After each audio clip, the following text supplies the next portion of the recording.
Posada Bill, the catcher. Thank God Bill Burr's here to save the day. Thank fucking God. You have no idea what I've been dealing with. Woke up out of a sleep picturing you in here flailing, going, Jesus Christ. How many times can I play these stupid things? Because we all wrote Bill, and Bill's like, I can maybe make it at 7. So you know that I need help. I know you need help. So here you are at 6:30, like a true fucking friend. We're trying to get this fucking asshole right here, who's an MMA fighter. So let's watch out for him. Okay. Yeah, because me and Bill have anger issues, but we're not stupid. Okay. Right? You're not stupid with your anger. Mixed martial arts. Right. That's the way to go. But so he's a Yankee fan, so I go, name the lineup. He goes, So now we're down to just name 10 fucking Yankee players. He named the 3 most popular as a Yankee fan: Derek Jeter, A-Rod, and Matsui. And he went Girardi. Right. Who doesn't play? You know, it's a bitch when the Yankees don't wear their names in the back of the shirts. Stop it. That's because you're supposed to know who they are. No, that's why they do it. Like, even when they go on the road, they don't have their name. Like, I always like that swagger. It's like, you know who we are. Of course. Well, I'm a failure on that. I can't name the players. Let's how about a couple more? The old timers, man. Everybody that I know. Okay, name some old guys. Bernie Williams. I could go back to Munson. You know. Name one Reggie pitcher Jackson. on the Yankees. Pettit. He's the one that won. Yeah. Okay. Who else? And give us one more. Being a Yankee fan and all, of course. Russell Johnson. There you go, Russell Johnson. Thank you, Bill. Let me say hi to John in Fresno. John, how are you? Good evening. Hey. Hey, Bill, you are a funny son of a bitch. I gotta tell you that. I've seen your stand-up and stuff. Thank you. Hey, Opie, you gotta send Mars back to the engineering room. He fucking sucks. This show's coming to a halt. He didn't even name all the players that are on the newspaper that was sitting in front of him. Yeah, it's just... It's right here. He didn't name all 3 of these people. Mars, they don't like you on the show. That's fine. Yeah, you like me. Blithering idiot. I don't like him in real life. That's not true, Danny. You know you love me. Danny loves me. Fucking out, guys. All right. Thank you, Mars. All right. Hey, that means leave. Okay. That means leave. Hit the brakes. You want Mars to hang out, Bill? It's me and you today, so you make decisions. Whatever. You want to stick around? You can. Yeah, I want to stick around. All right, let him just sit there. That's right. Why do I got to be so nice? Beat it. He's very quiet, so he won't be a bother. What were you asking? Did you made it out last night? Dude, I was the fucking guy who went, nice job, Bill, and you turned and went, thank you. Oh, Did you hear that guy? I told him with that Chef Chris down in D.C. Yeah. Same thing. Like, no, Bill Burr had a great set. I was just complimenting you. You had a great set at Madison Square Garden. You walked right by me and my wife as you're leaving the stage. Oh, yeah, those guys had like the flashlights and they were like pointing back. And so I leaned in and I went, nice job, Bill. And you turned. I knew you didn't know who I was because it's dark and stuff. And you went, thank you. You should have yelled, you suck. Bring on Dane. That's what you should. Dude, then I would have looked. You're fucking, now I want to talk about, because I talked in general. Your set was amazing. Robert Kelly was amazing. Gary Goldman had a really good set. Yeah. And then Bobby's got a ton of new shit, man. Bobby fucking did real well, man. And Mike Epps, not sure. Like, he had the crowd going, a lot of energy. I'm not sure about him. And he walked in like a rock star, man, because of Hangover and everything. Was he in Hangover? Yeah, he was in Hangover. Oh. So, I'm not saying he was bad, but he was just, I don't know. Am I getting myself in trouble? No, you're going to get me in trouble, though, because you're going to start trying to... I'm not saying he was bad. He had so much energy. I was on the edge of my seat listening to you and Bobby, really into what you guys were saying. It was more of it was just an energy. Oh, I don't know. I gotta be honest with you. It's hard to explain. The green room is like 9 miles away. Oh no, you guys don't. Like when they intro you. But I mean, as far as I know, Mike Epps is hilarious. So. Yeah, you know what? I'm not really making my point well. But I want to get to you. The freaking Sarah McLachlan dog shit you were doing. Oh yeah. Holy fuck. Yeah, I get a lot of complaints about that. But it comes full circle because I didn't get a chance to go in as I end up rescuing a pit bull. So then I usually end up being able to beat out because they rescued a Chihuahua. Right. That takes balls. Right. You know what I mean? So I go, I rescued a pit bull, dude. I took it to the nth degree. Anything beyond a pit bull, I might as well rescue a fucking alligator. It's some of the stuff you've talked about on the show, though, how, some of us go down to shelters to get our dogs, and you explain it brilliantly. You don't know what's wrong with this dog and what problem it has as you bring it into your home. No clue. And you don't know what that one thing is going to be that sets off the dog. And they just give you the dog. There's no background check. Right, they don't tell you, don't fucking use a flashlight ever or whatever. And they got a thing where they love animals so much that they want... First of all, the big thing down there is they'll never tell you it's a pit bull. They'll tell you it's a mix. Right. It's a mix. Right, That was what they said to my girl when we got our dog, because I was looking at her on Skype. I go, you got a pit bull? She goes, no, it's a mix. I'm like, mix with what? Another pit bull? I think it's been doing pull-ups since they came out of the womb. It's like Ivan Putski. It's like shredded, right? So I was down there when we were in the middle of our battle there, because I wanted to get a brand new dog, and she wanted to go get the rescue one, and when I went down there to look at this dog was beautiful dog, but the dog was looking like, I like bigger dogs, so this dog is looking right through the back of my head, like it knows something about me. And he's like, oh, it's such a beautiful dog, blah, blah, but the thing's got this look on its face. So I finally say to the woman, I go, what's up with this dog? What's up with the dog? She goes, oh, he was chained to a pallet in a junkyard his entire life. And I go, does he have any issues? She goes, he's a little aggressive. And it's like, well, were you going to tell me that shit? Right. Or were you just going to let me drive home as that thing's sitting in the... That's the thing, is you're driving home with the dog. And you just don't know what's going to make the thing snap. It's a brilliant observation. Well, my dog... But I got to tell you, though, man, that it shouldn't make you not go out and rescue a dog, but they also... the truth is somewhere in the middle, and the over-the-top ridiculousness of my bit. Somewhere in the middle of, the commercial. Because I only didn't have too much time, but I didn't really get into it. But when you look, the commercial is casted like a reality show. They have the cutest, fuzzy little, I just want to play Frisbee looking dogs. There's no pit bulls. There's no Rottweilers. There's none of them with, battery acid burns. And, right. They're just beat up enough. Yeah. To keep you watching. Yeah, cute little fuzzy ones. I mean, I don't even know how many people were at the Garden yesterday. It was fucking packed. It was ridiculous. And the reaction you got was amazing. And it's vicious material, but fucking you were getting major fucking laughs. And I was like, it was good to see. Because Dane's audience is not as edgy as probably your typical audience.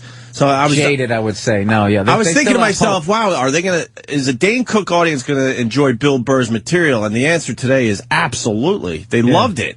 Well, he actually told me something that was brilliant. I go, man, dude, how the fuck do you do this with people behind you, in front of you, all the way around?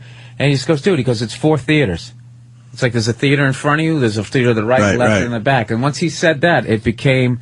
And then also with it in the middle of the whole arena, it becomes oddly intimate. It didn't feel like they sort of broke it down backstage. Like Barry Katz was talking when you go to a rock show, how they put the stage all at one side. So now the last row is 200 yards away. So if you put it in the middle, the furthest seat is half that now. Sure. So they're all right there.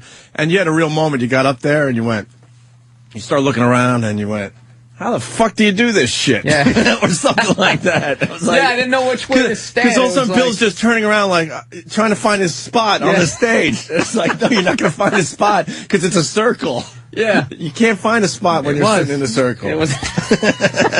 Yeah, you can't back into any corners or anything. I thought someone was going to throw some. There's no fucking way I'd ever do a virus show in the round. Oh. There's no way I'd ever turn my back on the pest. Even if they liked you, it would just be like. But watching you settle in, okay, all right, I got it. It's a circle. I got to kind of just keep moving, and then you fucking. It was great, man. It was a great set. A lot of fun last night. I had a good time.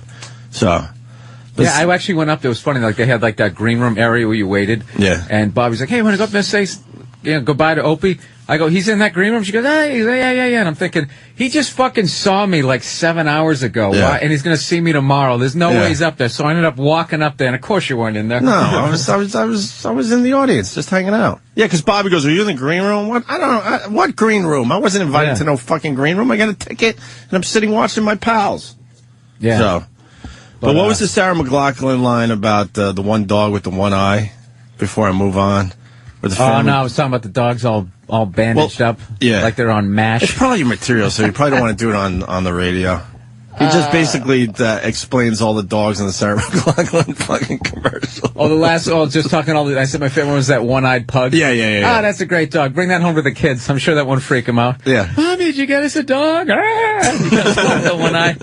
Just let him smell you. Just let him. Don't let it. What is it? Don't approach him from the right. Just let him smell you. But I want to make it clear though, because I'm not saying don't go out and rescue the dog. All I'm saying is that they're really soft selling some of the right. No, some of the dogs that are down there. But you haven't got this dog, this pit bull dude, greatest dog I've ever.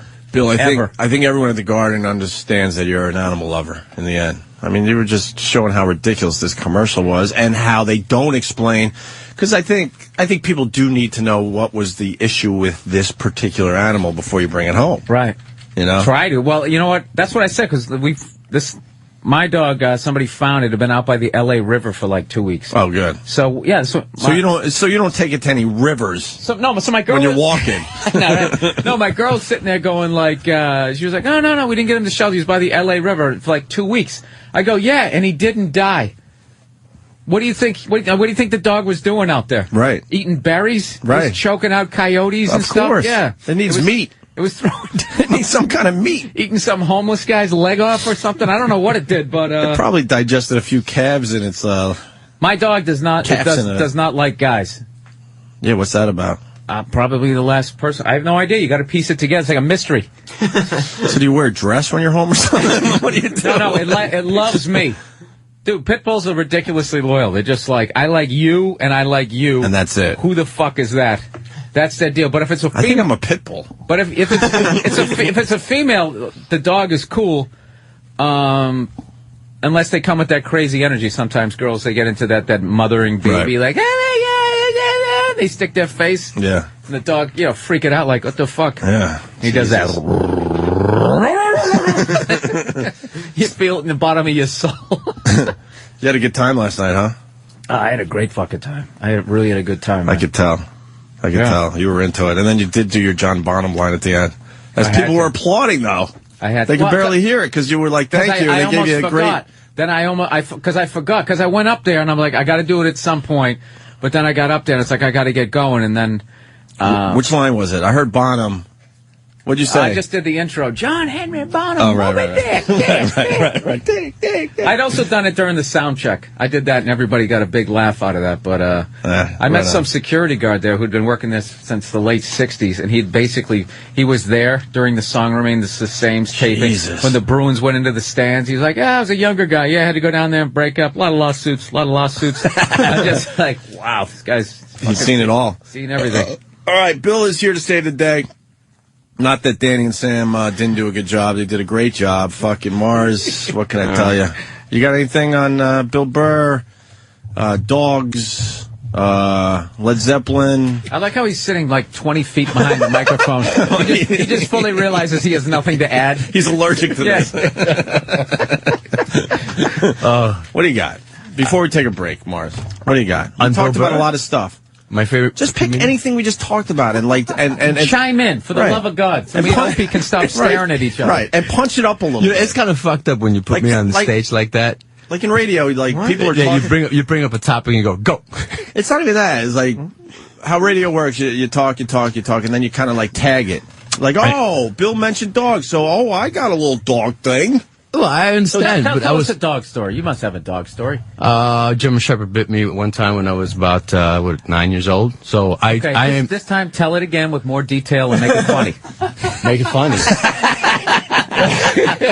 That's pretty fucked up. That could have been 3 minutes of radio. He just said, "Hey, Opie, last night I opened for Dane at the Madison Square Garden and it was fun." Great. Like you fucking just like ask a question or go, really, show some interest, something. All right, as the morning goes on, if I'm allowed to stay at the big boy table. How did you get bit by this fucking dog? Yeah, that's a good story, but... Well, okay, as I was growing up, going to school in the early mornings, I always heard the German Shepherd next door. We lived in an apartment building in New York City, right?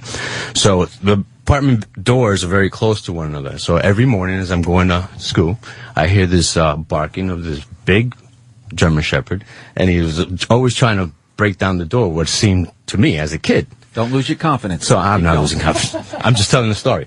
So every morning, I was Listen how dry his lips are. I was actually petrified. Enjoy that at home, kids. Doesn't help that Sam is looking like he's solving the Middle East problem. So I'm petrified every morning going to school, thinking that this dog is actually going to get out of this apartment and attack me. And sure enough, one day, I'm going out. That's not me, by the way. That's Opie. What? The lips. That. What? There wasn't me before. You all right? Just go. Don't accept everything. All right.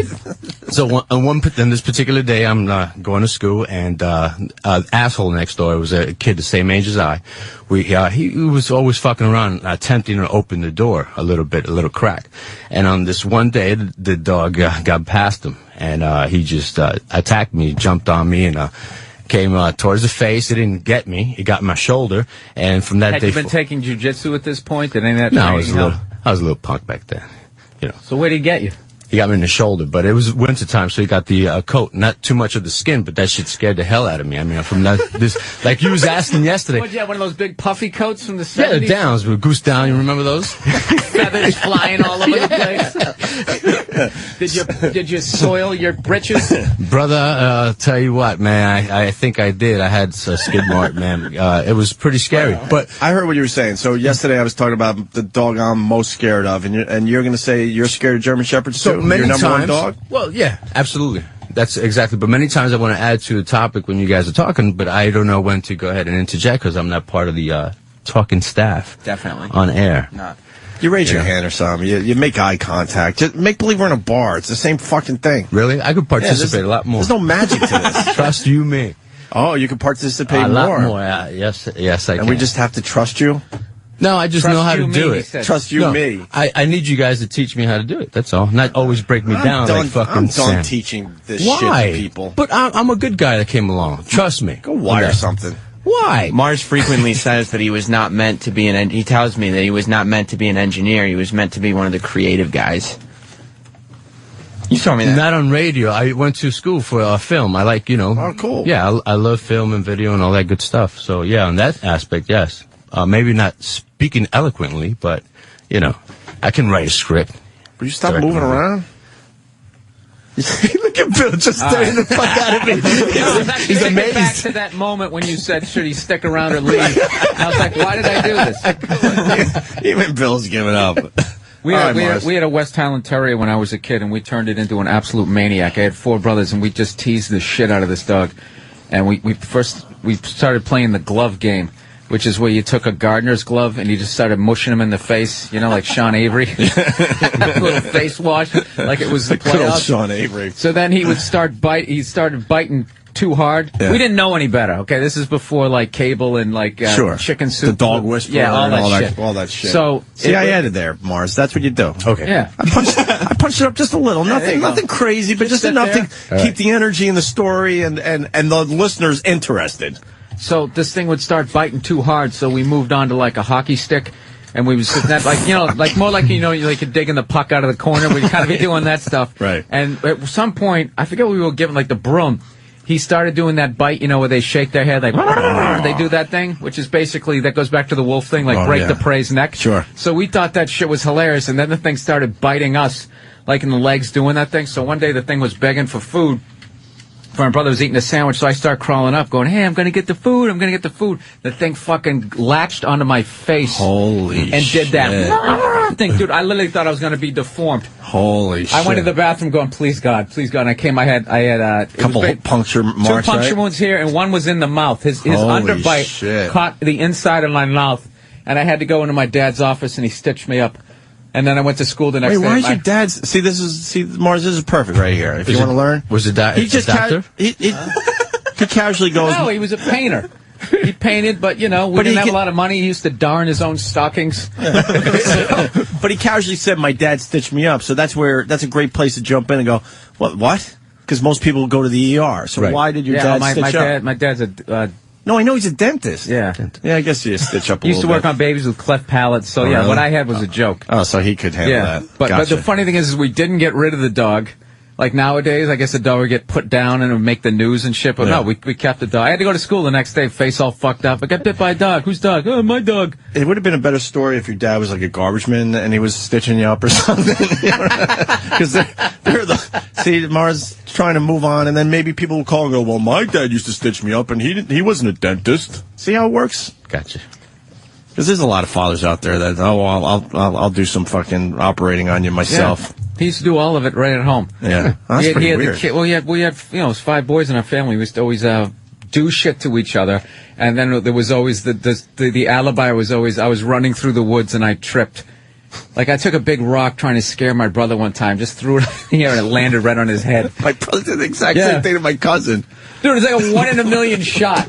It's like hitting the lottery, and he's like somehow, it's like the cartoon where the dude's going over the horizon, and somehow you just catch him right on top of the head. Me and Bill, we've had very, very similar upbringings, and you had a lot of boys in your family too, right? Yeah. Yeah, my brother, I think it was his confirmation.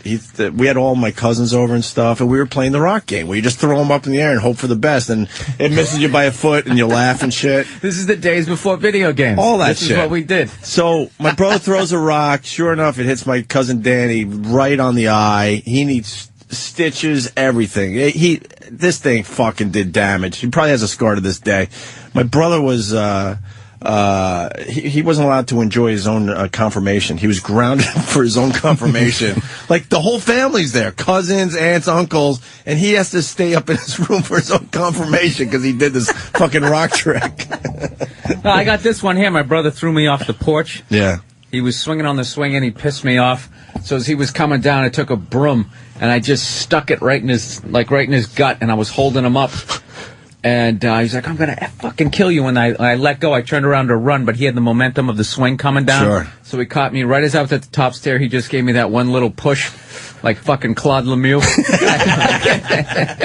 It was a Dale Hunter. Who did that to the guy who scored the goal? And he just fucking cross-checked him. I think it was Dale Hunter, yeah. So I literally did... Your knowledge is better than mine. Like a fucking lawn dart. Yeah. I went down the stairs and I went right into... You know like when you don't have a walkway, you just have like the stones? Sure. One of them was like sticking up a little bit. And I just, right into it. I still have a missing bone.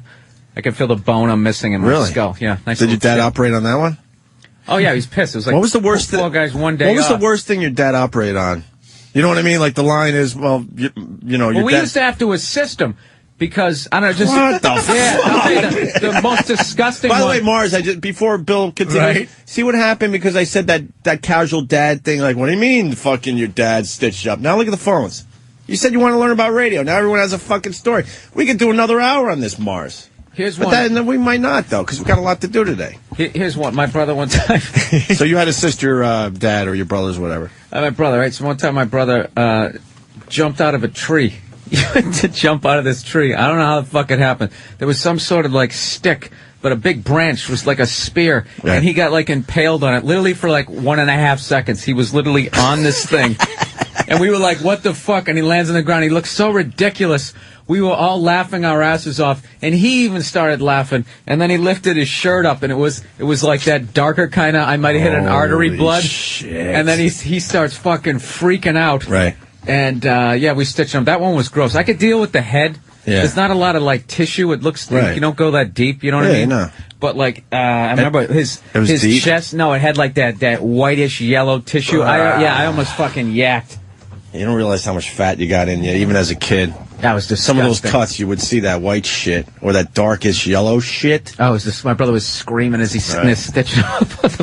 Well, Bill, we got the phones ringing. We got dad stories. So all right, here we go. Started off slow. You know what? We need to take a little break though. So if you guys could stick through the break, we'll take your dad stories. We also have Doug Stanhope coming in, and Dr. Steve wants to do a little something with what? Diabetes and are we giving it away yet? No. Well, Dr. Steve has a pretty good bit we're going to do today. He's going to test for diabetes. Yeah. Yeah. Can we say what it is yet? You can. It's your show. Yeah, Dr. Steve basically, Bill, is going to taste urine. By tasting your urine, he could tell if you have fucking diabetes. It's like an old school way of finding out if you have diabetes. It's supposed to be sweeter. No, Urine the old is- school way is one day your foot falls off, and then you die the next day. That's the way I'm doing it. So whose urine is he fucking tasting? Well, I believe Pat from Moonachie is coming in. Oh, perfect. And then I could use a few one-liners from him today. So he'll taste some of his urine, and Oh, then wait a minute. some of us will supply ours. I would love for Dr. Steve to taste my urine. Basically, Pat. He can't get like hepatitis or some shit. You can't just go around drinking other people's urine and there's no side effects. The old school doctors did it I all the believe time. if you're a doctor, you can drink urine. Yeah. According to the lawyers, if you are a doctor, you can drink other people's. I'm not talking about the freakiness of it. I'm talking about health issues. No, see, Urine is sterile, don't they always say? I think. no, Bill. Isn't this classic dialogue between two dumb Americans? It's sterile. You can't catch He goes, urine is sterile, I think. And I was like, yeah, we're a couple of guys who never went to medical school. Yeah, let's just put this out over the fucking airwaves. And we joke about that on our show, and just because we have microphones in front of us, we feel like we're experts all of a sudden. We read one stupid paragraph of a really important topic, and we think we know it all. Whenever I'm doing like some magazine little thing, and they go, "How would you describe who are you on stage?" I'm like that loud guy in the bar. I go, who really starts to make sense, and then halfway through what I'm saying, you realize I had to go to summer school every year in high school, and you're like, oh yeah, that's right, this guy's an idiot. But I think just about everyone, you ask them a follow-up question on something they're talking about, and they fall apart. You don't like that banana, do you? See, It's hard as a fucking There was a rock. little observation there. See there, Morris? He didn't like the banana. I noticed that, and I said, wow, Bill, you don't like the banana. That could lead to maybe talking about Who gets one the that's FDA more- or something. Who gets one? I asked for a banana, and this fucking kid gets one more green than yellow. Yeah, no. Jesus. He doesn't understand how to pick a fucking banana. Who Mars picked can't do radio. Our interns can't pick bananas. This is a terrible place. Sam has a high voice. I mean, no, it's just a... You know what you sound like? What? At the beginning of that Beastie Boy, you got to fight for your right to party. I'm like, we'll have a party. He's like, yeah. Oh, Sam, you're fucked. Yeah. Do we have that? We're going to listen to Opie and Anthony. Yeah. I have the glasses and everything. It's a unique voice. Hey, you like AC/DC there, Bill? Yeah, I'd say I like him a little bit. We got some box sets to give away. Just want to What? throw that out there too. A little later though. We got that. Travis? I thought you were joking. It's too. only in the music video, so I could try and find that here on the tube. YouTube it up. Yeah, all right. We could do that. I'm buying for Christmas, for my Christmas gift. I'm actually getting AC/DC has a box set of all their albums. Wow. And actually, I'm one of those guys who actually still has a hi-fi. Oh, really? Oh, I fucking love it. I actually went out on eBay and I bought my dad's record collection. What? Basically, all this. My dad's got some bizarre. The Ted Heath Orchestra. Was he? So he was before. Persuasive percussion. Wait, how old's your dad? 69. Wow, 69. So he should have been into the Beatles thing, right? Like my dad just missed the Beatles thing, so he's got all that like fucking. Can't even remember. My dad liked big band. He liked that type of that was stuff. my dad. So once rock and roll came, I don't think he never even jumped on the Elvis bandwagon. He was like, Yeah, my dad just fuck this missed. guy. My dad missed by a year or two. So it was like Frank Sinatra. My and- mom actually saw Elvis in concert right before he hit big. That's like her only concert. Like, oh, yeah, but I went to one. Who'd you see? I saw Elvis. I'm like, where'd you see him? Madison Square Garden? I saw him at a fair. He was standing on a bale of hay, and he was moving around a lot. Jesus. It just says that casually. All right, here it is. This is what Sam sounds like. We can invite all our friends and have soda and here. pie. Yeah! Oh, Sam, you're fine. Sound like You are so I don't sound like that. Anyone want to acknowledge that Sam's in studio? You can go, yeah, on the phone. Imitate it. Yeah. You got it. I don't sound like that. I don't sound All right, like listen, that. we got to get You got that vocal fry, I believe is what they call it. we got to get Bill Burr a new banana. Mars will hang out for a little bit. We got Doug Stanhope. I can Dr. Steve. tough my way through No, this. No, that- we get you- Matt Ryan nothing will worse get you a than different toughing one. through a banana that's not ripe. Doesn't that shit get you sick? It gets me sick. He's doing it. He's doing what you So- taught Oh, him. He's Morris, doing see? it. Yeah. That was all right, because I'll That drink was my all right. own urine.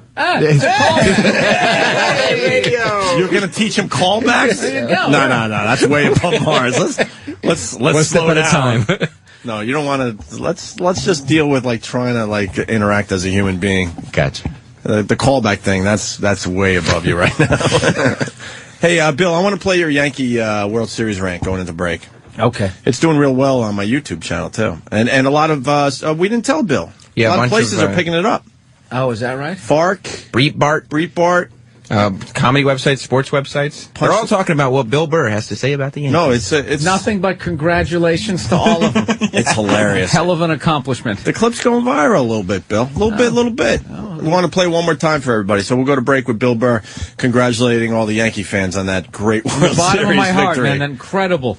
Coming from out of nowhere. Right.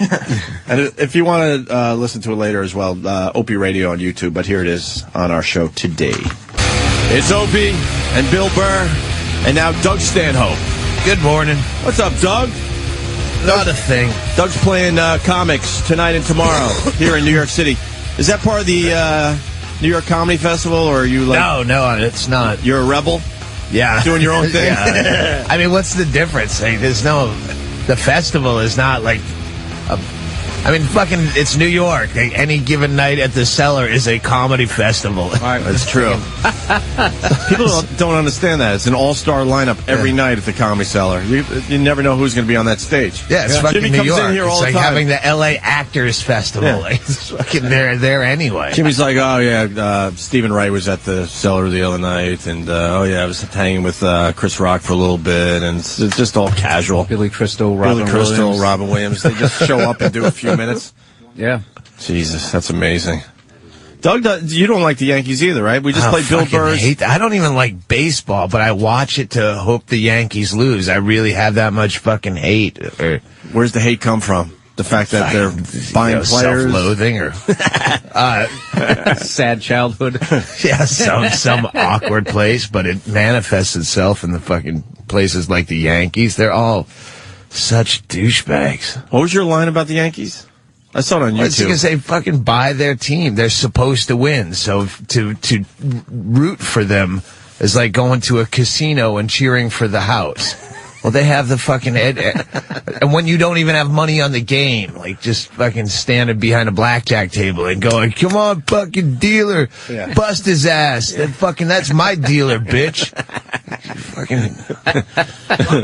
Yes, Daddy. Sorry. I've heard that argument a lot because a lot of people have been saying that. Like, I'm not. Are you a Yankee fan? No, I'm not. But like, people will comment and stuff. But and you're like, a Met fan. I am a Met fan, but I just think that argument is just slightly ridiculous. I just think if maybe these ball clubs, managed their clubs better and, had better farm systems, then more people would show up at their games. If they're winning more games, then more people are showing up, then they could, inch up ticket prices, and then they could afford the better players for the next season. I would agree with you if it was like the 70s or 80s. That farm system thing doesn't mean shit anymore because these guys are just now buying the best players out there. But I'm saying the finances of baseball don't make sense anymore because there are cities like Bill was bringing up yesterday that cannot win the World Series. It is a long shot for a lot of these teams day one. But I mean, if the Brewers, let's say the Brewers got a better team together and, built up some kind of minor league system. Look at the Rangers. Look at the Rangers. The Rangers went out and they got A-Rod. They got A-Rod, and then they were busted. They had no more money for anybody, so now all they had was this $200 million shortstop. They couldn't build a team around. They didn't have that kind of They didn't have that kind of money. Where the Yankees can get A-Rod, keep Jeter. Dude, you gotta remember, that guy was a fucking shortstop, decided to play third base. Now, I'm a Red Sox fan, so I'm not bitching about that aspect of it because whatever they don't sign, we're gonna fucking sign. Like, I'm just saying, my bitch about baseball is, it's basically gonna be the top 4 or 5 teams every fucking year, and then maybe a Devil Rays will sneak in, or, Do you have a bitch about, the fact that it's not even a fucking, equal sport? Like, what size is a baseball field? Exactly. Whatever fucking size they want, evidently. Like, they don't even have the same rules amongst leagues. It's just, that's another thing, too. You fucking pointless. You build the ballpark, too, like, around, like, your best players. Yeah. Sometimes, did you ever see Yankee Stadium back when Ruth played? Oh, yeah, there was the little short porch. Dude, and you could have. That was where they figured out, wait, Babe hits a lot of balls to this exact spot. Let's move just that part of the wall in. The fence was like a foot off the ground. Right. If you backed up for a fly ball, you fell into the front fucking row. Yeah, Jim's Switch mics if it. Yeah, your mic sucks today, Doug. Yeah, I don't know what's going Does on it? there. Yeah, can you work off that? Yeah. All right, hold on, man. Yeah, try that one. That one's just over-modulated, Mark. But I'm saying, like, hold on, to Danny's point, 'cause Danny's point isn't bad. Like, yeah, you bring up a farm system, and all right, you got all your guys. Hold on. You got all your guys up there. Let's say they win the World Series. The problem, though, is that they can't afford to keep their players. Look, this is. You know what I mean? But at the same time, you like, could build a team. Yes, you could still do that in baseball. But the problem is, when it comes to paying these guys to stay around, they can't do that. Sure, so then they all end up going to the Yankees or the Red Sox or the Dodgers. The Angels are doing a good job grabbing these players. And over time, you could accumulate as a ball club that wealth to secure these players for the next season. For some reason, that's just not happening. But I'm saying, you can't penalize the Yankees because they've been successful. It comes down to. No, you can't. I'm not saying to even Yankees do it. won fair and square in the end. It's fine. Right. But I'm just saying the sport itself is a little broken. Yeah, this is the problem is like with TV contracts, the big TV markets like New York, Boston, LA, and those types of things, the amount of money that those guys can generate, probably with the same amount of viewers, it's just different media markets that you can't compete with it. My only thing is I'm not sitting here I wasn't honestly bitching about how much money the Yankees spend. It would be ridiculous because the Red Sox are always within 20 million. So I'm not complaining about that. But what I'm saying is, just as a fan about baseball, some of the best teams, those Kansas City Royal teams of the late 70s, when the Orioles won it in 83, even when the Padres came on and they played, they played the Tigers in 84. It was good. The Brewers in 81 or 82 when they played St. Louis, just to fucking mix it up. But if every year it's going to be the same 4 fucking teams, why have the other 26? What is the point of those guys? And it's not look, I'm not saying that those other guys couldn't be running their franchises better. I'm not saying that. But you do have to have some sort of salary cap to somehow, how does the NFL do it with Jacksonville? What is that, 9 people living there that actually matter? You know what I'm saying? I agree. Somehow they can be competitive. Maybe there should be a salary cap in baseball, but as long as there isn't. They've been talking about that forever. Yeah. Oh, no, I agree. You guys do what you do to win. Yes, I agree with you. You can't scream that, 2009, you can't say, oh, Yankees buy another championship when they haven't won since 2000.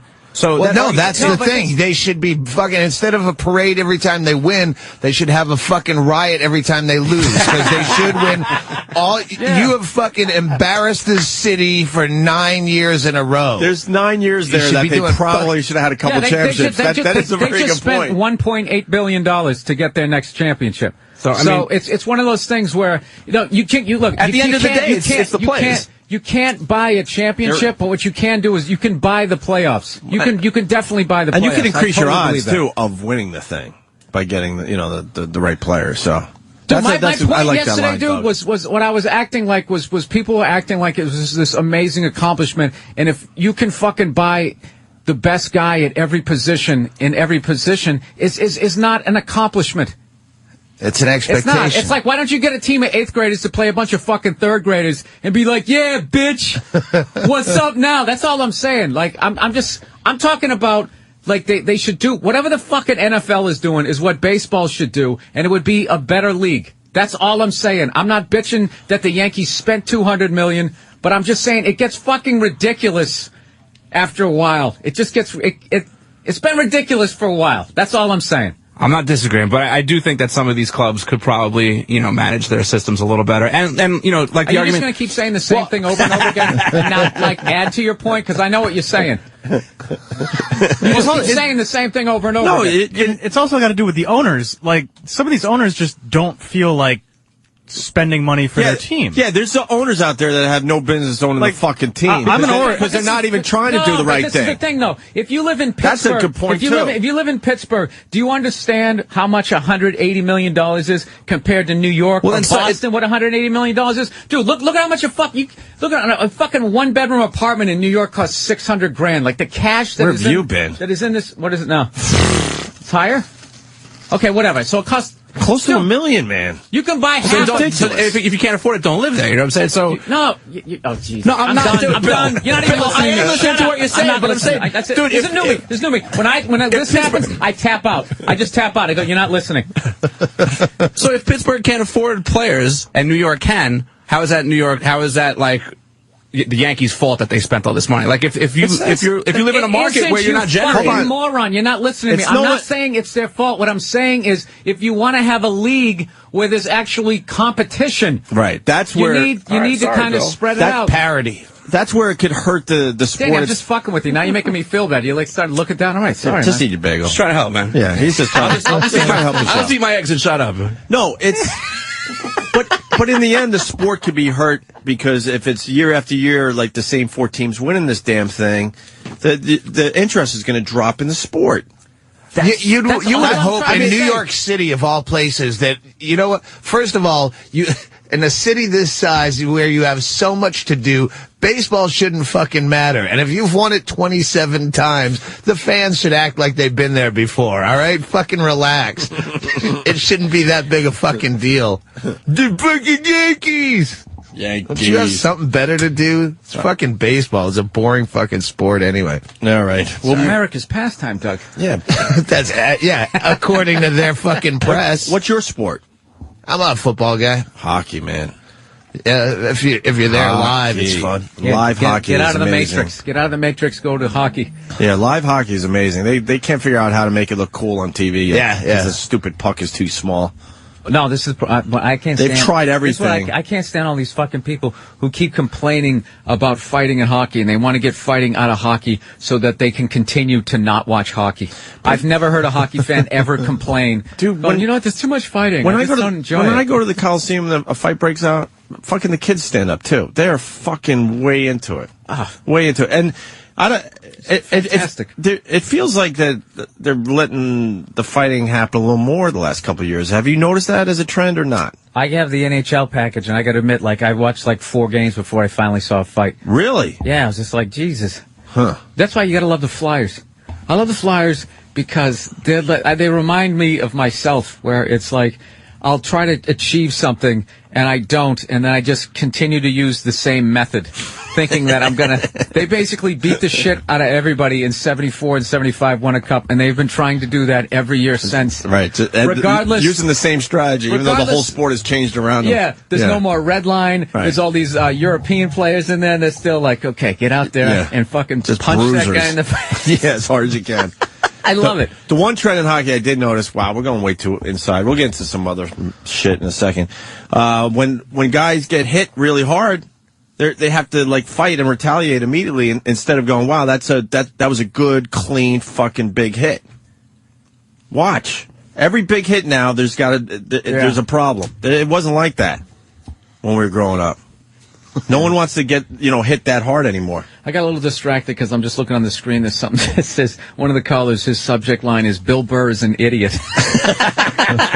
All right, here we go. Let's go to Mike. Mikey. Bill, you are an idiot. I'm admitted an idiot. I don't read. Yeah, I just start yelling, and I hope people don't stop me. We just watch the clock, make shit up, and hope something sticks out there. Yeah, this isn't Meet the Press, dude. I don't know. I don't believe in half the shit I say. I'm like, all right, just say something. All right, now show me how smart you are. Go ahead. Okay, if it's that easy to buy a championship, why do the New York Rangers suck every fucking year? We can't buy a championship. Because only one time did you use the Yankees method of buying. Okay? What the Yankees do is they go, who kicked the shit out of us last year? Get their best player. That's what the Rangers finally did. They're like, who was the last dynasty? The Edmonton Oilers. And then all of a sudden they got Messier, Esa-Tikkanen, and Craig McTavish. They got the nucleus of that. Kind of like the Yankees in the late 70s. They got a bunch of Oakland A's on that team, like 3 or 4 guys. But can we be honest with each other, too? There's a lot of fucking luck involved in my favorite sport, hockey. There's a lot of fucking luck. Yeah, there's also like 3 months of playoffs. And then you got guys like Ulf Samuelsson. If your guy's better than him, he'll just blow your knee out. For some reason that's okay in hockey. Right. And people, I'll tell you hate the guy, but he was on your team, you love him. That's what they say. And there's some guy out there just carving out somebody's spleen. You're like, you know what? I really wouldn't. I could do that. I could jump on Gretzky's fucking knee and end the greatest hockey player's career. I could do that. Know who my favorite hockey player was in the last 10 years? And he's not even one of my guys. And I secretly cheered for him every time he played the Islanders. Who? Ty Domi.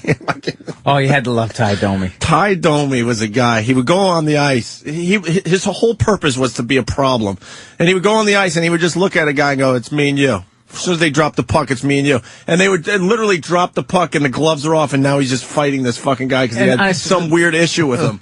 The guy was shorter than me with skates on. And he would fight. He was tiny. He would fight somebody. He was this little bulldog, man. Ty Domi. Who did he play? His last team was Maple Leafs? I think there's about 400 YouTube videos. Ty Domi verse, Ty Domi verse. Everybody. And man, I'd be at the Coliseum and people would be like, they want to fucking kill this guy. And inside I'm secretly going, God, I fucking love this guy. One of my favorite clips on YouTube was when Ty Domi just blasts Ulf right in the face, and he goes down like a rag doll, like you knew he would. Yeah, he could fight. He fought guys twice his size. He had no problem. He would fight anybody on that ice. Anybody, right? Who's the guy he beat up, and then he was doing like the wrestling, like the championship belt thing? As he's going off the ice with some fucking 10-game suspension. I don't know. Dude, I remember in the 80s, those guys, they would beat the shit out of somebody in the other team's arena, and they would go off the ice waving at the crowd, kissing their fists. Yeah. Remember that All stuff? That shit. Just doing this? All that shit. I miss those The biggest days. crime was getting rid of the bench clearing brawls. No one really got hurt in those. I know. You know, I actually went to a Bruins-Canadiens game back in the Garden where I actually saw a bench clearing brawl. Really? It was one where Chris Nyland, they were taking him to the dressing room. Hold on. Look at this. Oh, here we go. Ty Domi. There he is, Doug. Now, he's getting his ass kicked by, I don't know which flyer this is, and then fucking Domi will come back strong. Always does. Look at him. He's like a foot smaller than the guy. He just knew how to fight. Sorry, that's Bill. Brashear. That's not Brashear, is it? I can't tell that the video's grainy. Yeah. Oh, Brashear, very good. So what'd you have? I interrupted you, Bill. Oh, here he goes. Wait, you guys do the championship belt. Oh, is this the championship belt one, Danny? I don't know. That's later in his career, you can tell. He fought right into his fucking last game. Right into his last fucking game. No, wait, Chris Nyland was walking by. Back then, the opposing team to go into the dressing room had to walk by the Bruins bench. So Chris Nyland walks by, and I don't know if Ken Linsman said something or what. He pushed Ken Linsman. Then Ken Linsman chased him down, and a couple Bruins chased him down the hallway. So now it was kind of 3-on-1. So then the Canadiens bench all emptied out. It's in the breezeway or whatever? The walkway or whatever? The walkway. Oh, it's tremendous. Oh, I got to check that out. So, all right. right. He's talking shit in the pedal. Oh, yeah. We're literally commenting on YouTube videos that people can't see. So I know. But, I mean, if you're into fighting in hockey, just fucking do yourself a favor. Spend some time with Ty Domi. What a fucking animal. You want another idiot call, Bill? Let's say hi to Scott. Yeah, Scott. I know about luxury tax. Scott. I know about it. Yeah. Yeah. Hey, what the fuck? You know what a luxury tax is? Come on, stop. That was a great point. What the fuck? You don't know about luxury tax? Come on, stop. The Red Sox, St. Louis, the Dodgers. What the fuck? Give me some numbers. Give me some numbers. Give me some numbers. What the fuck are we doing today? We're just getting everyone pissed off. No, but that's what I love about it is like these morons are calling me a moron. This guy's, come on, stop it, Billy. Come on.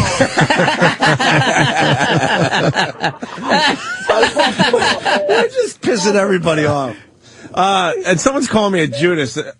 Someone writes, "Ope, are you a Dale Hunter fan too? You fucking Judas." I can't help it. A guy like Ty Domi, I secretly wish the Islanders would pick him up.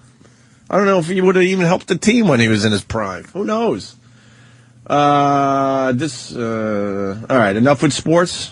Well, that's another thing that's hilarious about the Flyers is like playoff time comes up, and then they always end up picking up some goon off of waivers who is just gonna, he's not gonna score any goals. What is he gonna do other than get you to be like a man down? Right, you know. It's gotta suck for that one guy though. His whole job on the team is to go out there and start a fight. Every team had one of those guys. And as soon as you saw him on the ice, you're like, oh, okay, he's got to take care of somebody. He wasn't out there for his stick handling. Yeah, at what point? Does anybody out there play minor league hockey? At what point does it stop going from putting the puck in the net to just beating the shit out of somebody? Yeah. Oh, that minor league hockey is where the fighting is really still happening. All right, we're losing Doug. He don't give a shit about hockey. Yeah, I have nothing to add. Do you like blood? I like fights. All right, Stan I'm Jonathan. a UFC fan. But look up Stan Jonathan when he fought Bouchard. Speaking of UFC, it came out today. I mean, it's a good segue for a quickie. Fucking Brock Lesnar's not going to fight in January now either. He's got mono. How long does that last? Well, he was supposed to fight, what, in November. Canceling a fucking fight had to because you're cancel. sick 2 months from now? And then he was supposed to fight in the pay-per-view in January, I believe, but now he's not even going to be able to start training until December, so we're not seeing Brock Lesnar anytime soon. Wow. As he deals with mono. Well, still, it's fucking UFC. They fight, there's a title fight every fucking month. Yeah, but it's not like boxing where, maybe 2 years from now. True. But I mean, I don't know about you. I want to see Brock Lesnar as much as possible. Yeah, He's a fucking no. animal. Yeah, no, I agree. But if you have to wait 4 months, it's still not like boxing. He Plus, hasn't you know fought in a while, though, now. Yeah, but the greatest thing about UFC is, other than that there's no weapons, it's the realest kind of fighting. Look at that right there. Sorry, we're fucking involved with hockey fights now. We're in trouble. Yeah, that was when... we're in fucking trouble, man. Stan Jonathan, he was part Native American, and he took out everything the white man ever did on Bouchard. Look at him. Look at his face. The blood. Holy shit, the blood's just pouring out of his head. Bouchard was actually a really good player, too, and he said, it was a shame. I actually had a great career, and all I'm remembered for is that fight. That was the big one for him? Yeah. Wow. Then there's big fucking debates if it was the referee's blood or whatever. But anyways, getting back to UFC, that's what I like about it. It's, standing up, it's submissions, it's on the ground. It's like, it's like professional, whenever you got into a fight, for real, it'd always be a couple of blows, and then you'd have, the double fucking headlock, clinching, yeah. the double headlock, and then it would go down to the ground. And these guys are, at a professional level of that. And, I don't know, how they fucking... Those guys, they sit there on the ground just riding out the end of a round, taking forearms to the head. Yeah. Dude, one of those, career over for me. Yeah, over. The amazing thing with UFC for me is how they could get so much done with only 3 inches of room. You know what I mean? Yeah. They're doing these, weird little fucking just knuckle things, and they could just damage you. With no room. It's weird that when you see a guy that's been doing it for 20 years and he's 44 years old and he's still really bright and sharp in an interview where you go, in boxing, you just talk to some fucking mumble mouth. Yeah, and you're listening to Ken Shamrock saying, well, actually, I'm trying to focus more on my economy of motion when I'm in the ring because that way I can, strengthen. You go, what the economy of motion? Did you just say that? Yeah. Oh, Chris Simon was an animal. Now, all right, we're finding all John the animals Wensick. now. Hey, Danny, a lot of good stuff in front of me. What should I hit? Most patient cop ever? Is that good? Or a woman calls 911 because boyfriend won't marry her. If I have to pick one over the other, I'll go with the cop. The cop? Yeah, that's a good story. Why is he patient? We'll find out? Yeah, you'll find out. You'll definitely find out. All right. We got a nice little story about a cop that's... This is the actual dash cam audio. It's basically some guy got pulled over for a traffic violation. Pretty standard pullover situation. And this guy just would not cooperate, as you'll hear. All right. Turn around! Turn around! Turn around! Turn around! Turn around! What's this? Turn around! Do it now! Turn around! Turn around and do it now! Turn around! Do it now! Turn around! Turn around! Turn around!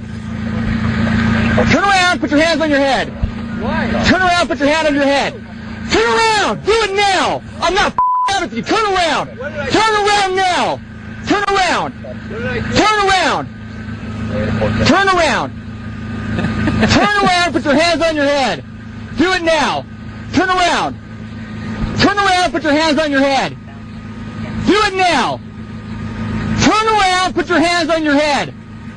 Put your hands on your head! Put your hands on your head and turn around!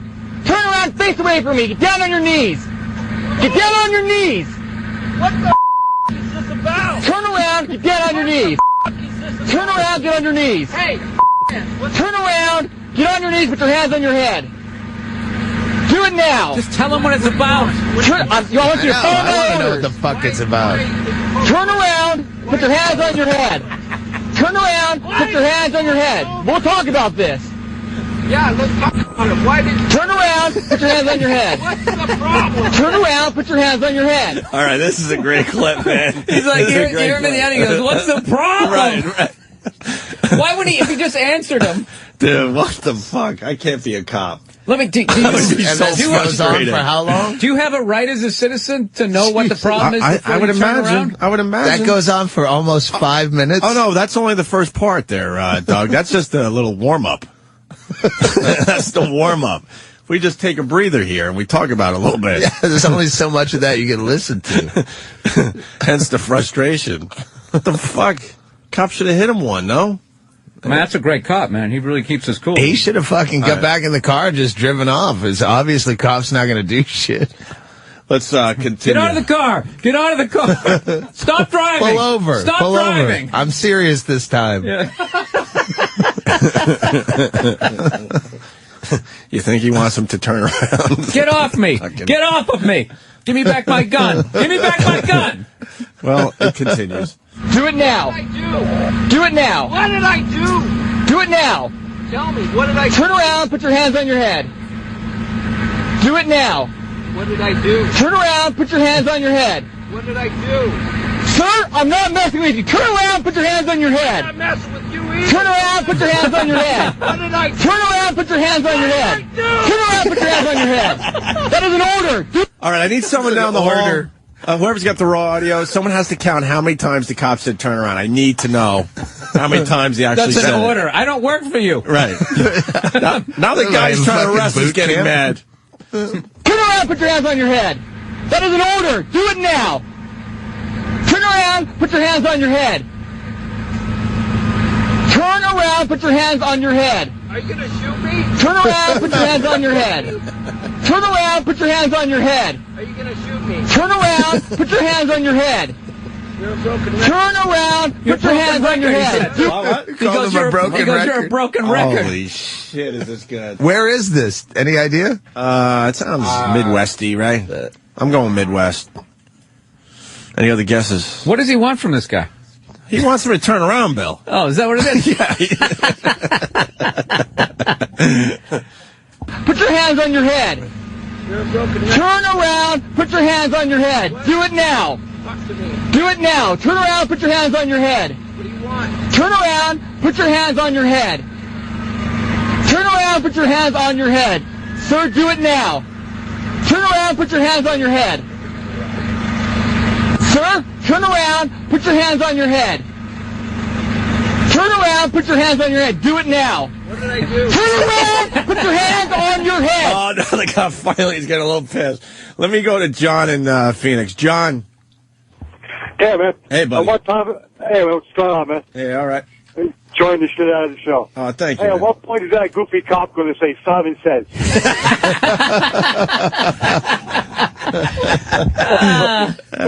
It was Utah. You might have the best call of the day, my friend. Thanks, John. Yeah, it looks like you. Thank you, man. Utah, let's say hi to Chris in Pennsylvania. Chris. Hey, boys, good morning. Hey. Is it me, or does this cop sound exactly like Ron Howard? You ever hear Ron Howard getting high? That the guys put together? No. Yeah, we'll play it at the break, I think. All right, punch it up. Or is it burnt? No, it hasn't been played in a while. All right, we'll play for these guys.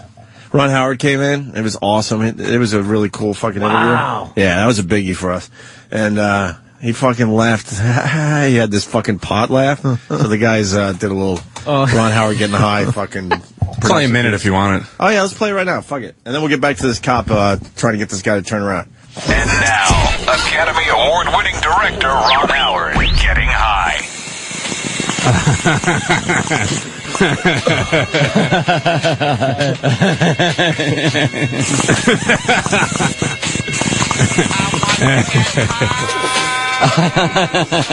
Dude, you want some Mountain Dew, dude? That's his laugh.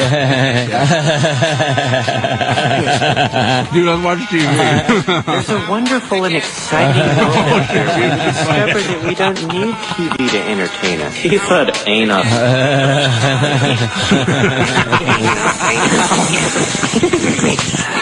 Have you guys heard a word I've said? Yeah. Anus. What the fuck was I even saying? What was it like, man, when you were on that TV show? Well, the thing... Ron. Man, we should hang out more. Cool. That was Academy Award-winning director Ron Howard getting high. You know, so he doesn't fucking did a little something with his laugh. It's a stoner laugh, though, no, Doug? Yeah. I can hear it coming out of that guy. And you think he He had to. I think Ron Howard smokes the dope. I think I heard him on something saying he was. He's an earthy guy, right? Oh, really? Yeah. Huh. All right. But I'm not sure about that. All right, let's get back to the cop trying to get this guy to turn around. Do it now! Taser! Do it now or you don't get tased! Do it now! Turn around, put your hands on your head. What are you doing? Oh, you got tased? Oh, fuck. He gets more vocal about it in a second. All right, fuck. All right. I should set this up. The cop finally had it, obviously. Do it now! Taser! Do it now or you don't get tased! Do it now! Turn around, put your hands on your head. What are you doing? Give your hand. Give your hand. Give your hand. Stop resisting. Stop resisting. Stop. Get on your stomach. Get on your stomach. Get on your stomach. Give me your hand. Give me your hand. Give me your hand. Get on your stomach. Get on your stomach. Relax. Give me your hand. You better comply. Comply.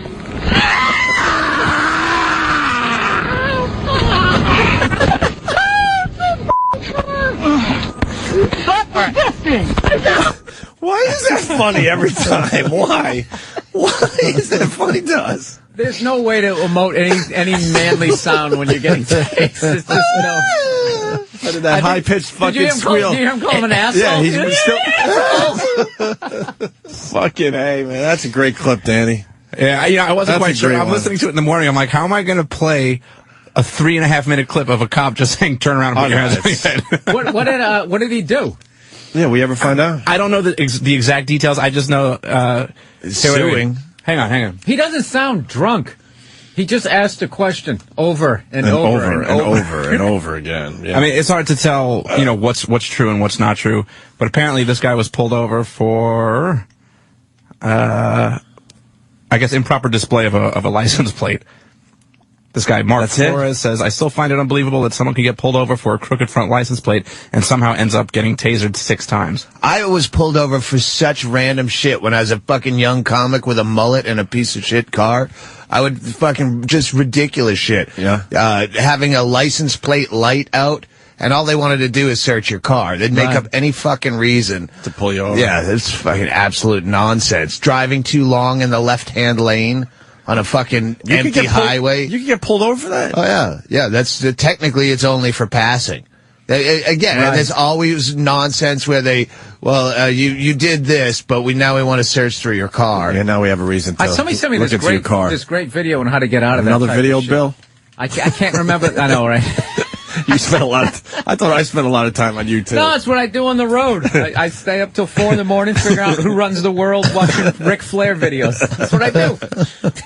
What is it's a video how to get out of... Well, you turn around, you start asking the cop questions. Mm-hmm. And it was like this Jedi mind trick, and of course I forget exactly how to do it, but it's just like, what am I being pulled over for? You get them... Yeah. Because basically they get don't... them confused? They don't have a right to search your... They don't have a probable cause if you have a license plate light out, but they'll say stuff. Do you mind if I check your car? And that's when you're supposed to start asking questions, because... They're asking, you're giving them permission. Right. They need your permission because they don't have a warrant or something like that. I'm really going to sound like a moron here because I have no fucking idea what I'm talking about. It was something like that. That was the gist of it. The problem is that now you're going to try to make them go take the time to get a warrant and act like they have probable cause if you say no. Mm-hmm. Like that becomes probable cause. Well, why don't you want me to search it? Exactly. Holy shit. All right.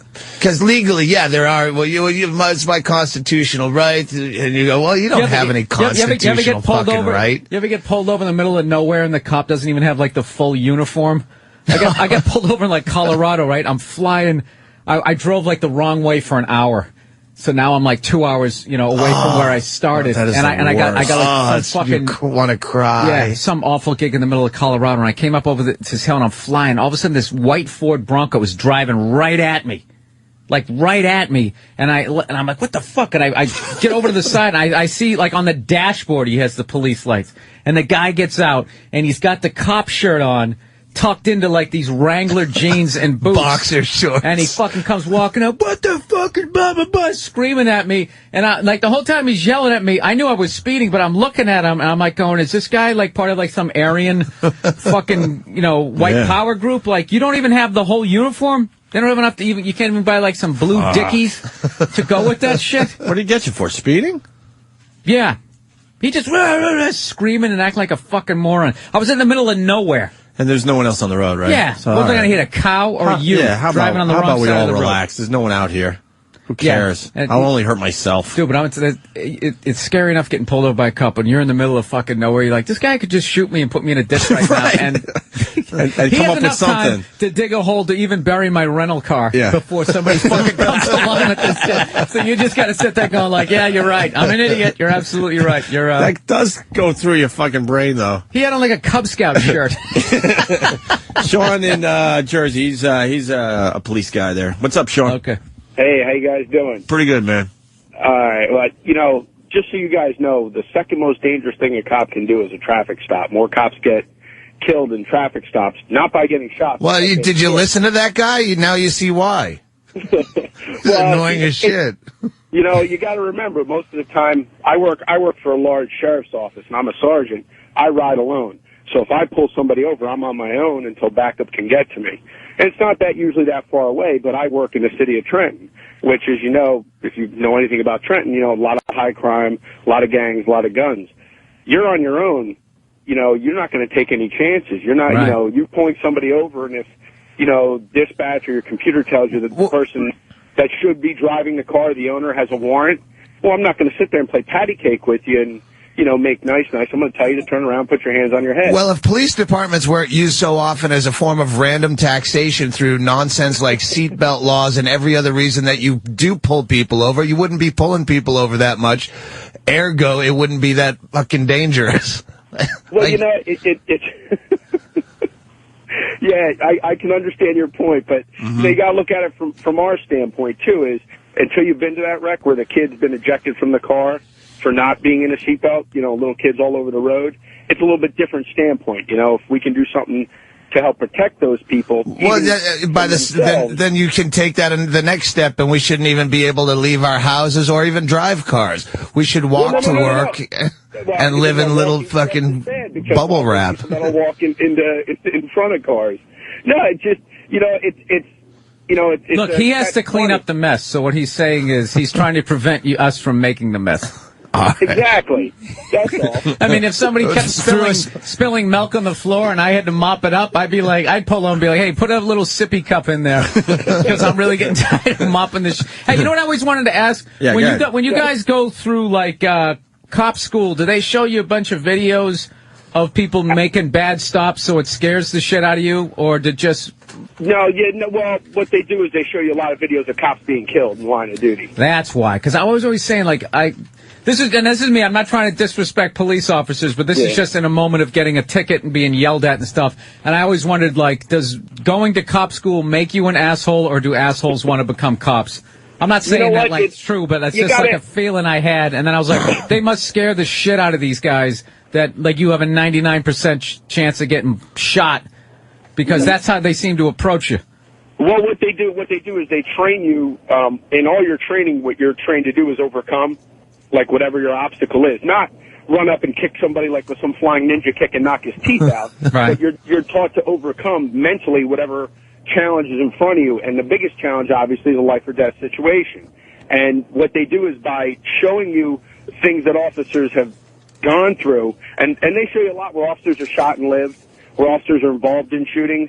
I have to tell you that the scariest one I ever saw was South Carolina.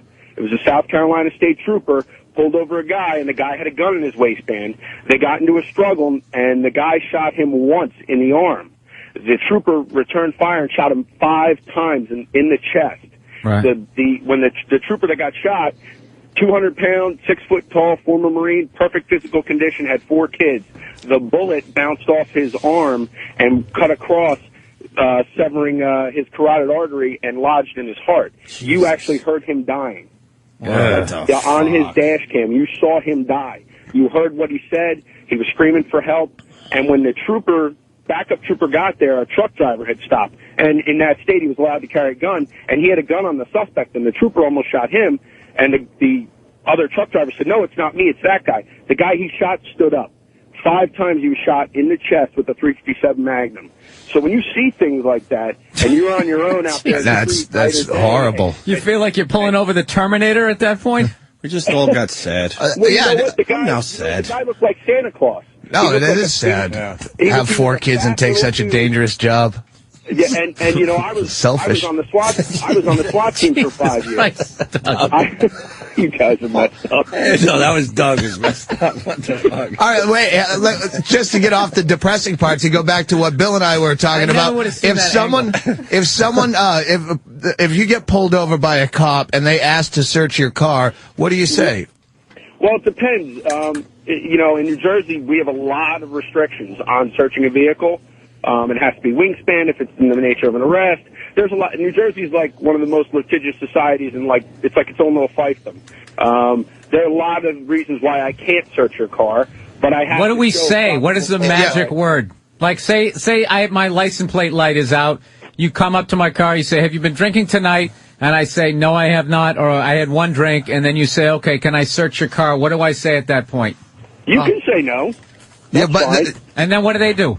Then they well, go. in New Jersey, if I have reasonable suspicion to believe that there is like some kind of contraband, like narcotics or something like that in there, what I can do if in New Jersey, if the vehicle's going to leave the scene and take the evidence with it, then that's exigent circumstances. I can search your car. So there's no way for me to get out of it.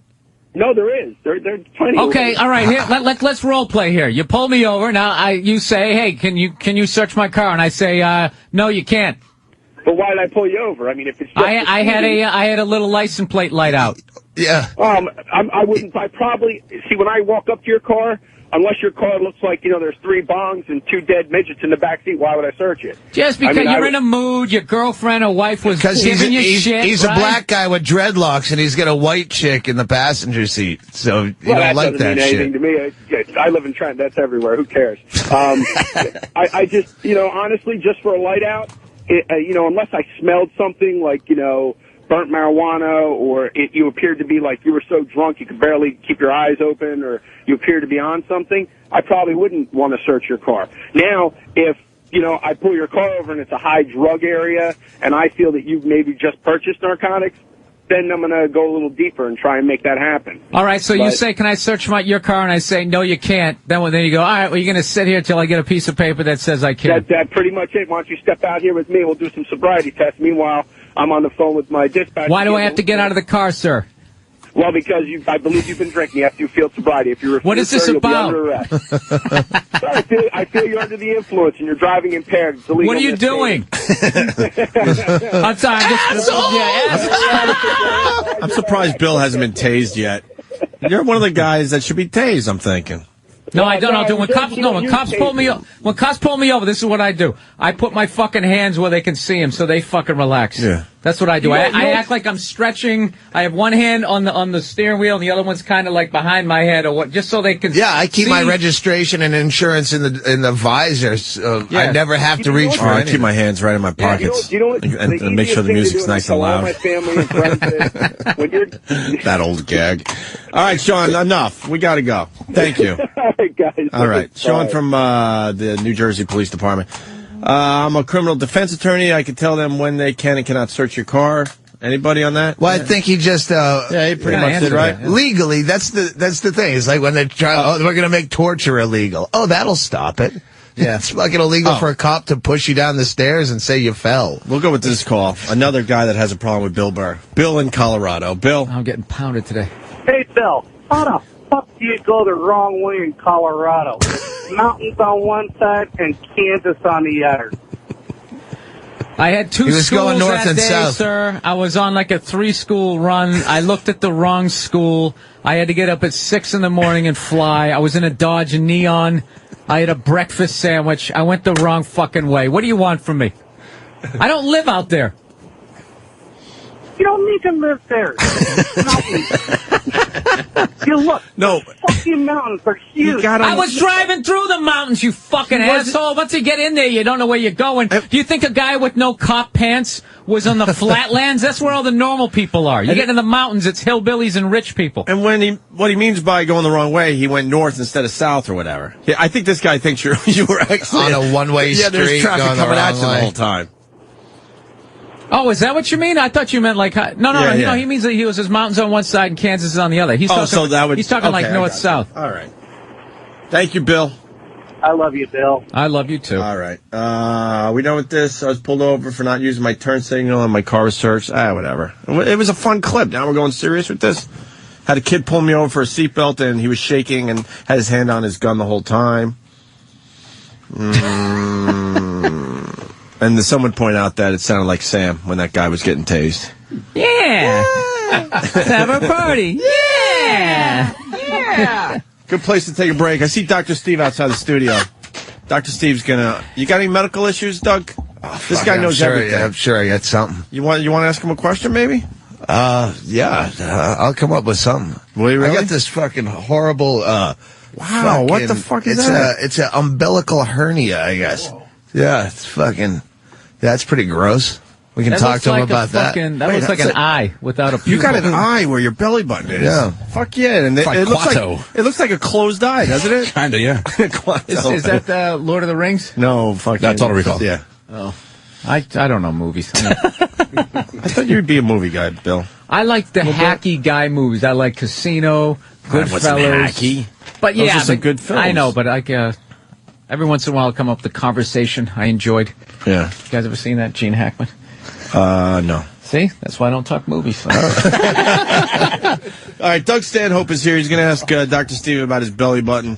And then Dr. Steve's going to do something pretty cool, I think. It's going to be fucking figuring out who has diabetes by tasting their urine. That's how they used to do it in the olden days. You're telling me he's going to taste Doug Stanhope's urine and he's not going to get anything, no offense? You know what I'm saying? How can you not just drink people's urine? Yeah. I don't know. He's got it all figured out. Yeah, I don't want to know if I have diabetes. You know, like... I don't really want to know. I don't go asking a lot of questions. You don't go to a lot of doctors, do you? When we came up, in the stand-up world, me and him basically started headlining right around the same time, and this fucking dude was such an animal. I swear to God, for 3 years straight, every gig that I did, it seemed you were there the week before and had done something absolutely horrific in the comedy. Stanhope was here last week. To the comedy condo. There was a midget, and there was always something happened with the curtains or a pillowcase, and I was just like, fucking. There were some midgets. Those were the days. Yeah? You had sex with a midget?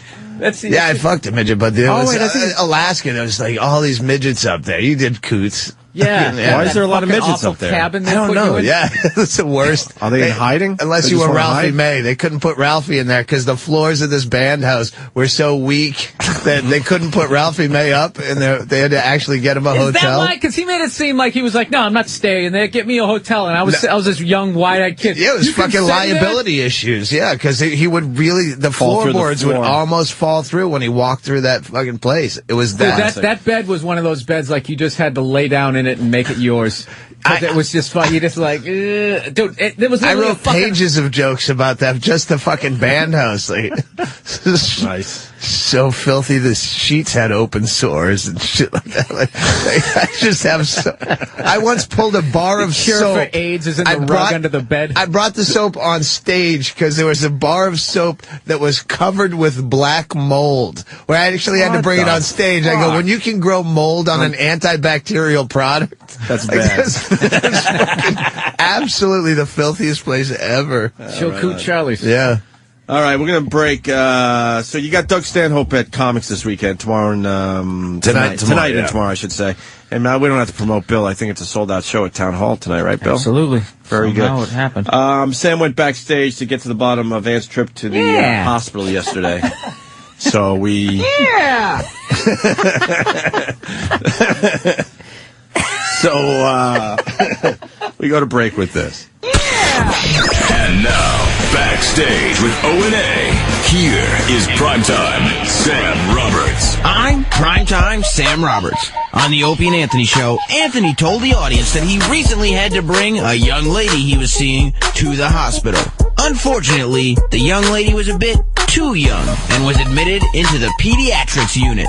We reached out to some O&A staffers to get their opinions. Hey, Troy Kwan, how surprised were you to find out that Anthony had to take a woman that he was seeing to the pediatrics unit of the hospital? I think it's great, man. I think most guys his age are probably jealous of it, I would say. Is that where you'd like to be when you're at his age? Of course. Yeah, absolutely. I would think most guys his age are probably jealous of such behavior. Mars, the girl that Anthony is seeing, she had to go to the hospital and she was admitted to the pediatrics unit. Are you surprised? Was she a preemie baby? Preemie baby? I don't know. Pediatrics, asthma, right? That asthma problem, right? Mars, are you reusing Opie's jokes? I gotta go. Where are you going? I gotta go. Hey, Danny. Yo. Are you surprised about Anthony having to bring the lady that he's seeing to the pediatrics unit of the hospital? No. No, not really, no. Is it something that you think he should be proud of or embarrassed by? For a man of his caliber, I believe that you should be proud of such a thing. Okay. I mean, that is quite a feat, and I hope to accomplish that when I'm Anthony's age. Good for you. Next, we found Nicole from the Morning Mashup to get the female perspective. Hey, Nicole from the Morning Mashup, how are you? I'm doing okay. Primetime Sam Roberts. Today on the show, Anthony said that the young lady that he's seeing, he had to bring her to the hospital last night. And when he got there, they checked her into the pediatric unit, which embarrassed him. Are you surprised by that? Well, how old is she? He said she is of age. Oh, dear. You look sort of alarmed. I am alarmed. This is a little creepy and weird. So if you were in a hospital with, say, a young niece or someone, and you walked into the pediatric unit with her and saw Anthony, and he said he was there with his friend, would that be something that creeped you out? Yeah, it would actually. Yes, very much. I think you should reevaluate the situation and make some changes. Obviously, there's a difference of opinions on the matter. All we can do is hope that Anthony's friend makes it out of the hospital okay and gets a sucker for being such a good girl. I'm Primetime Sam Roberts, and this has been Backstage with O&A. Oh, absolutely. Opie and Anthony, or actually Opie and Bill Burr, and Doug Stanhope. Dr. Steve outside the studio. He's going to come in and see what the fuck's going on with Doug's belly button.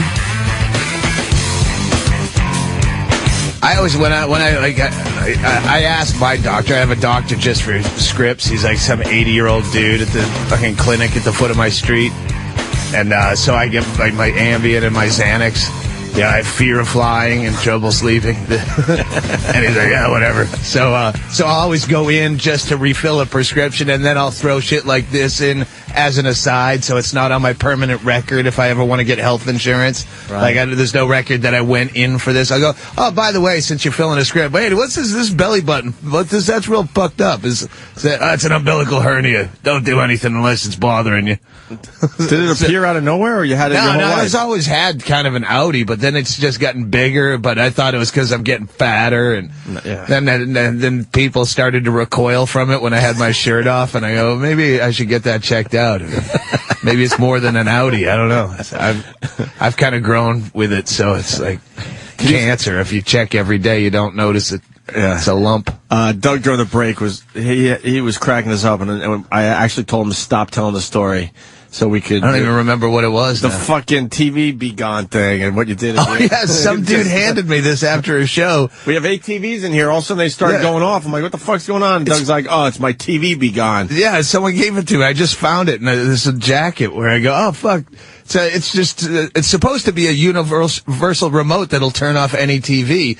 And someone gave it to me, and I'm at the Kansas City airport just trying it out in the fucking sports bar, and it's not turning off any TVs. And then I'm walking through the terminal, and I just aimed it at the fucking, turned out the giant departures sign, the TV that had all the fucking departures. And then I'm like, oh, fuck. And then I wanted to turn it back on, but I'm going, oh, shit, they might be watching on camera to see why that TV went out. I don't want to be fucking aiming a remote at it to turn it back on. I just love the name of it, like, because you really are like a god. TV be gone.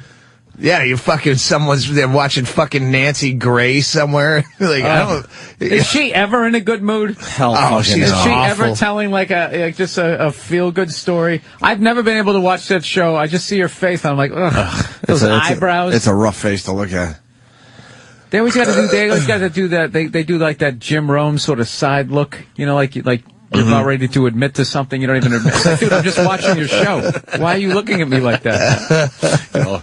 Hey, I don't know if this plays because we're past it now, but some Ty Domi audio that they found. Oh, beautiful. You gutless! You touch Housley, I'll take your head off! Chew you up! Sucker! Wacky!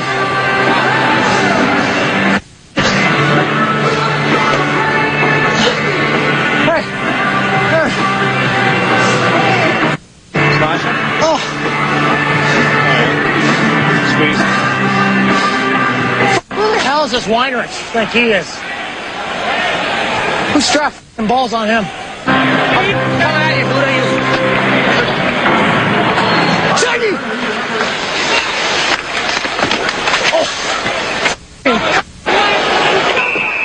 Steve pulled this.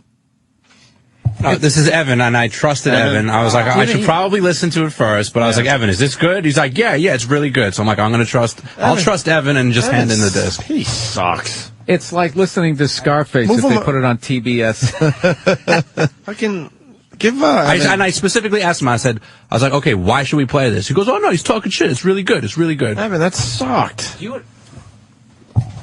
That sucked. Okay, here we go. Evan has gained a reputation. I'm sorry, Danny. I should have alerted you. I didn't know this was happening. I have a pile of CDs. That's not how I talk. I have a pile of CDs in my office that Evan has given me, deeming these would be great for the air. Not one of them are. None of them. This is Evan's specialty, is pulling audio. Yeah, did you notice that it was like every other word was beep? Yeah, I couldn't find any unedited clips. Why'd you give it to me saying it was good? I wanted you to listen to it. And why wouldn't you edit it down? There was just a lot of just static and nonsense in there. You could just cut out of it. Well, because he's also no good at instructions. He started handing me CDs with a 2-minute news story in 14 tracks, none greater than 7 seconds long. So I said, Evan, what is this? And he goes, well, I thought that's where they would stop to talk. And I go, if they want to talk, they'll stop it. Just, regular clips. Right. I stop it when I feel like it's a good point to stop. I was like, listen to the show. I was like, think about how long the clips are. And he goes, okay. So then he starts handing me 2.5-minute long clips. I go, Evan, there's no comfortable medium? I think I got the swing of it, eventually. No. Well, today, with exception. The hang of it. I got the hang of it, or I'm in the swing of things. I think I got the swing of it. It's like combining shit. That's not a phrase? No. Why does half the staff talk like cartoon characters? Yeah, he really does have some kind of trumpet thing happening. Well, no, I thought, I know they might be past it, but I thought he was talking shit. I think it's pretty good for the show. I mean, I couldn't find an unedited one. I was hoping that your professional ear, Danny, would listen to it. Well, I figured I used poor judgment and decided to trust you. Yeah, I've only been here 9 months. He decided. I don't know. The second track is better. You didn't just do that to yourself.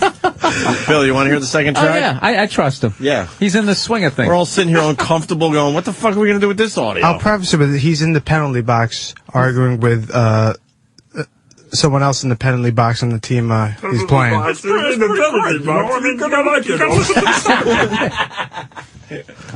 going to move you to the Ron and Fez show. That's a perfect place for you. Last person that did that was Frankenberry. Yeah, tell Ronnie. Hey, I'm Doug. It's nice to meet you. Hi, Doug. How are you? Good. That's Evan. You like Nice to Evan, meet Doug? you. Yeah. Fucking someone's gonna be on his side. You fucking mob mentality, fucking blood in the water, piranha pricks. What, is this the first time you're doing our show? This is how it goes. I know. I just thought I'd be. Pylon. Yeah. Come on, grab a seat. Do you think I usually yell at old ladies? I don't. One gets in here and somebody starts trashing. That's how it goes. Tell Ronnie good news. We got a new guy for him. He's All going to right. be very happy and Okay. excited. He loves the new guys when we send him his way. All right, here we go. Ty Domi in the penalty box. Evan says this is good. Is it better than the It's first better time? than the first one. Oh, Well, I thought the first one was good, but I was wrong. I was wrong. I was wrong. I didn't get it right. People make mistakes in humans. I mean, what can you do? He does a pretty good Evan. Yeah, he does. You have to give him that. 32, and I'm 22. 10 years difference, I make double what you make. And like that your whole career. Hold on. Bob McGill pumped the other night. I seen it. Look at me, so many lefts, you're begging for a right. Hey, I don't care if I win one. That's not f***ing to me. I don't care. I fight for my team. I'm not like you. You're selfish. Want to go as soon as we get out? Razzle dazzle? Holy shit. That's pretty good. That was good stuff. That was all right. Should've led with that. I make twice All right. as much as you. That's such a fucking UPS worker thing to say. Like, it's like such a, Oh my like God. just fucking average Joe lunch bucket. Yeah, why fucking me?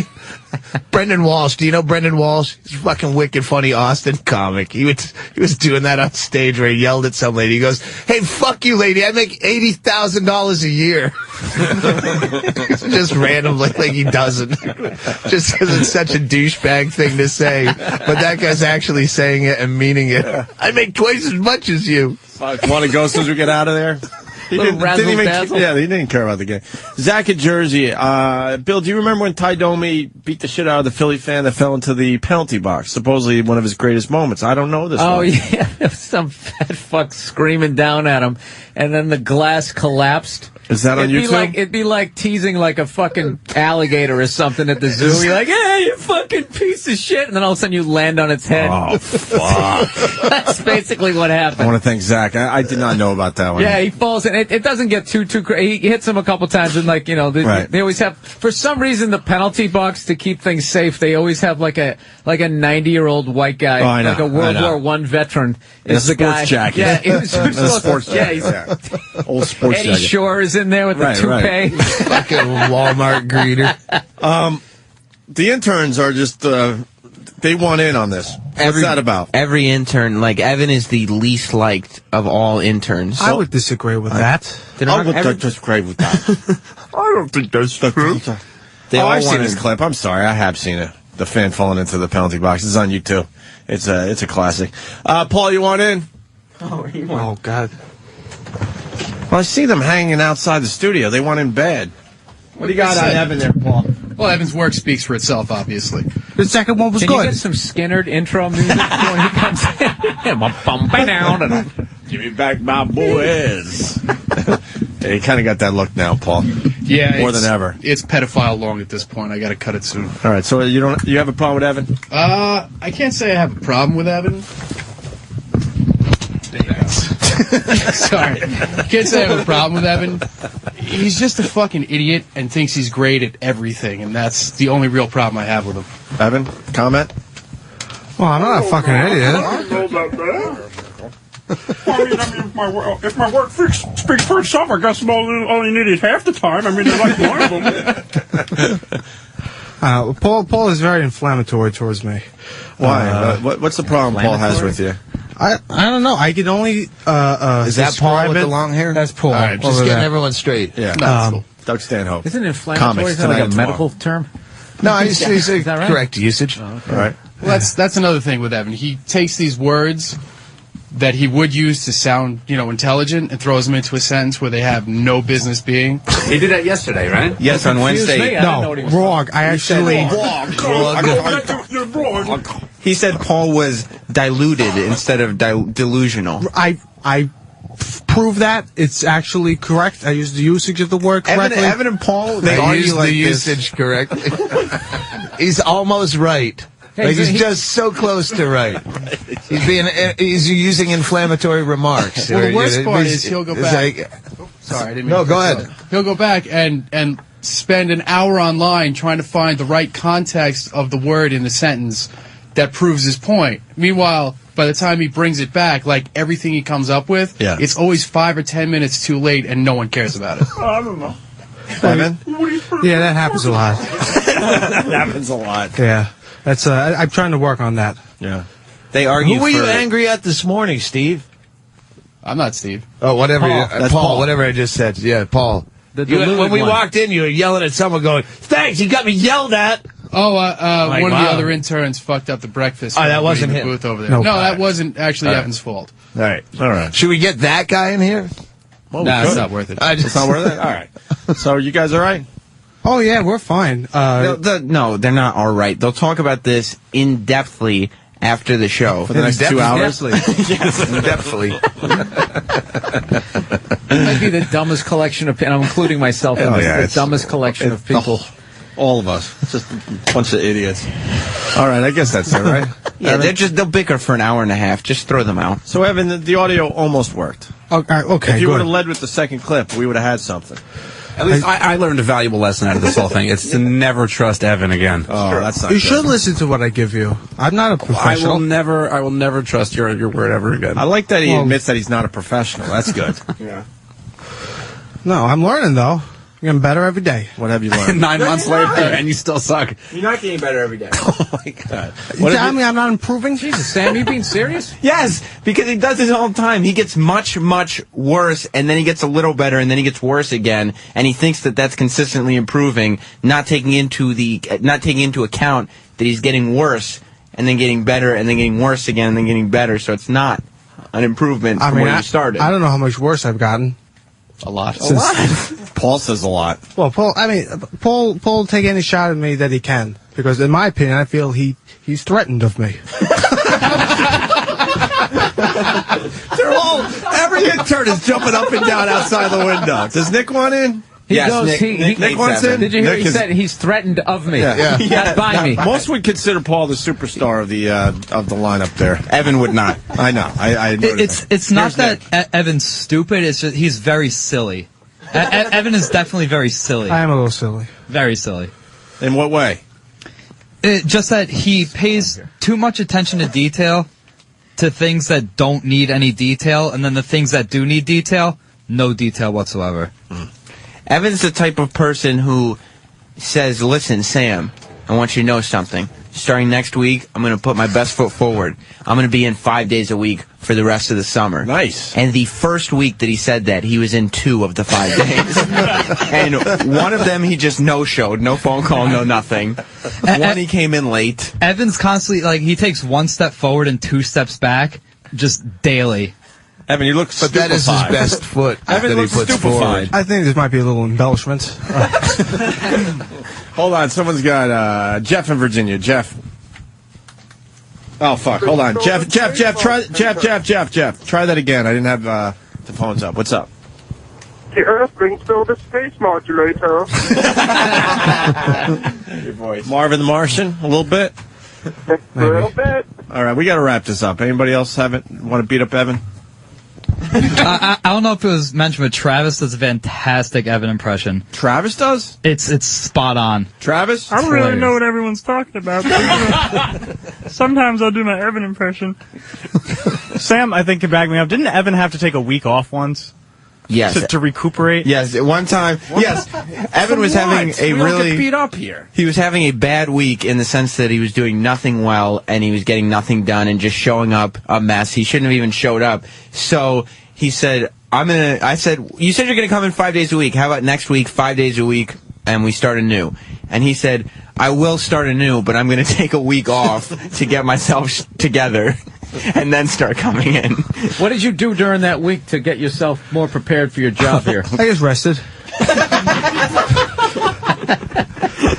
Evan has a very bad problem with, he has terrible sleeping patterns, and he'll take absurd amounts of Adderall every day and sleep maybe 3 times a week. He does take 60 to 100 milligrams of Adderall every day. For what? Well, apparently I'm afflicted with ADHD. But he's developed such a tolerance for Adderall that he has to take massive amounts. What is ADHD? It's like ADD, but they add hyperactive in the middle of it. Obviously. Where's Dr. Steve? You want him in here? Steve, you here? Evan, that's really no excuse, because every intern... I didn't here say it goes was an through excuse. Attention Excuse. deficit hyperactive. Excuse. Evan also I like enjoys his taking Paul's credit card and buying everyone lunch with it. Yes. Oh, really? Yeah, it was a great day. That was a good day. Dr. Steve. Yes, sir. Evan's got something called ADHD. Yes, he does. Yeah. You can tell just by looking at him? How much I listen Adderall to the can show. one man tolerate? Huh? No, I listen to the show. All right, yeah. And you can just tell? Yeah. Oh, wow. No, Is he it's, taking too much Adderall? What dose did you start on? That would be my question. 20 milligrams a day. And they worked you up to 60 Yeah. to get you where you are today. He takes up to 100 a day. Yeah, some days I take more. Yeah. It's a attention deficit hyperactivity disorder, and it's weird that you can give those people who are hyperactive stimulants and they actually calm down, and it's more to do with being able to focus than anything else. So on the higher doses, he should be able to focus better. Right. But presumably his doctor is you still go to a pediatrician. I don't know how old you are. So. No, I get it from a psychiatrist. Okay, so you get it from your psychiatrist. So that's Bill was onto something, though. So you took a week off to get your head together and you just rested? You do anything else? Well, I mean, I was often staying up 2-3 days in a row to accommodate. Let's keep in mind so everybody's clear. Evan is here 3 days out of the 7-day week. Right. He's not a full-time, this is a really tough gig thing. Right. And you had at the time I had school to accommodate, and I'm just traveling back and forth. Getting from Long Island to here. School and an internship. Wow. Who's ever heard of that? Well, and also, I know... What else were you accommodating? Seems to be a nice word myself for you. personally, if I go to sleep, let's say at 9 or 10 o'clock, it's going to be very difficult for me to wake up to get here. So I figure I just stay up that night and then come in at the right time. It's difficult for everybody to get up. Yeah, so he comes in Every on zero fucking morning sleep and he's zero productivity. What about an alarm clock? Oh, those don't work anymore. They just incorporate themselves in my dreams.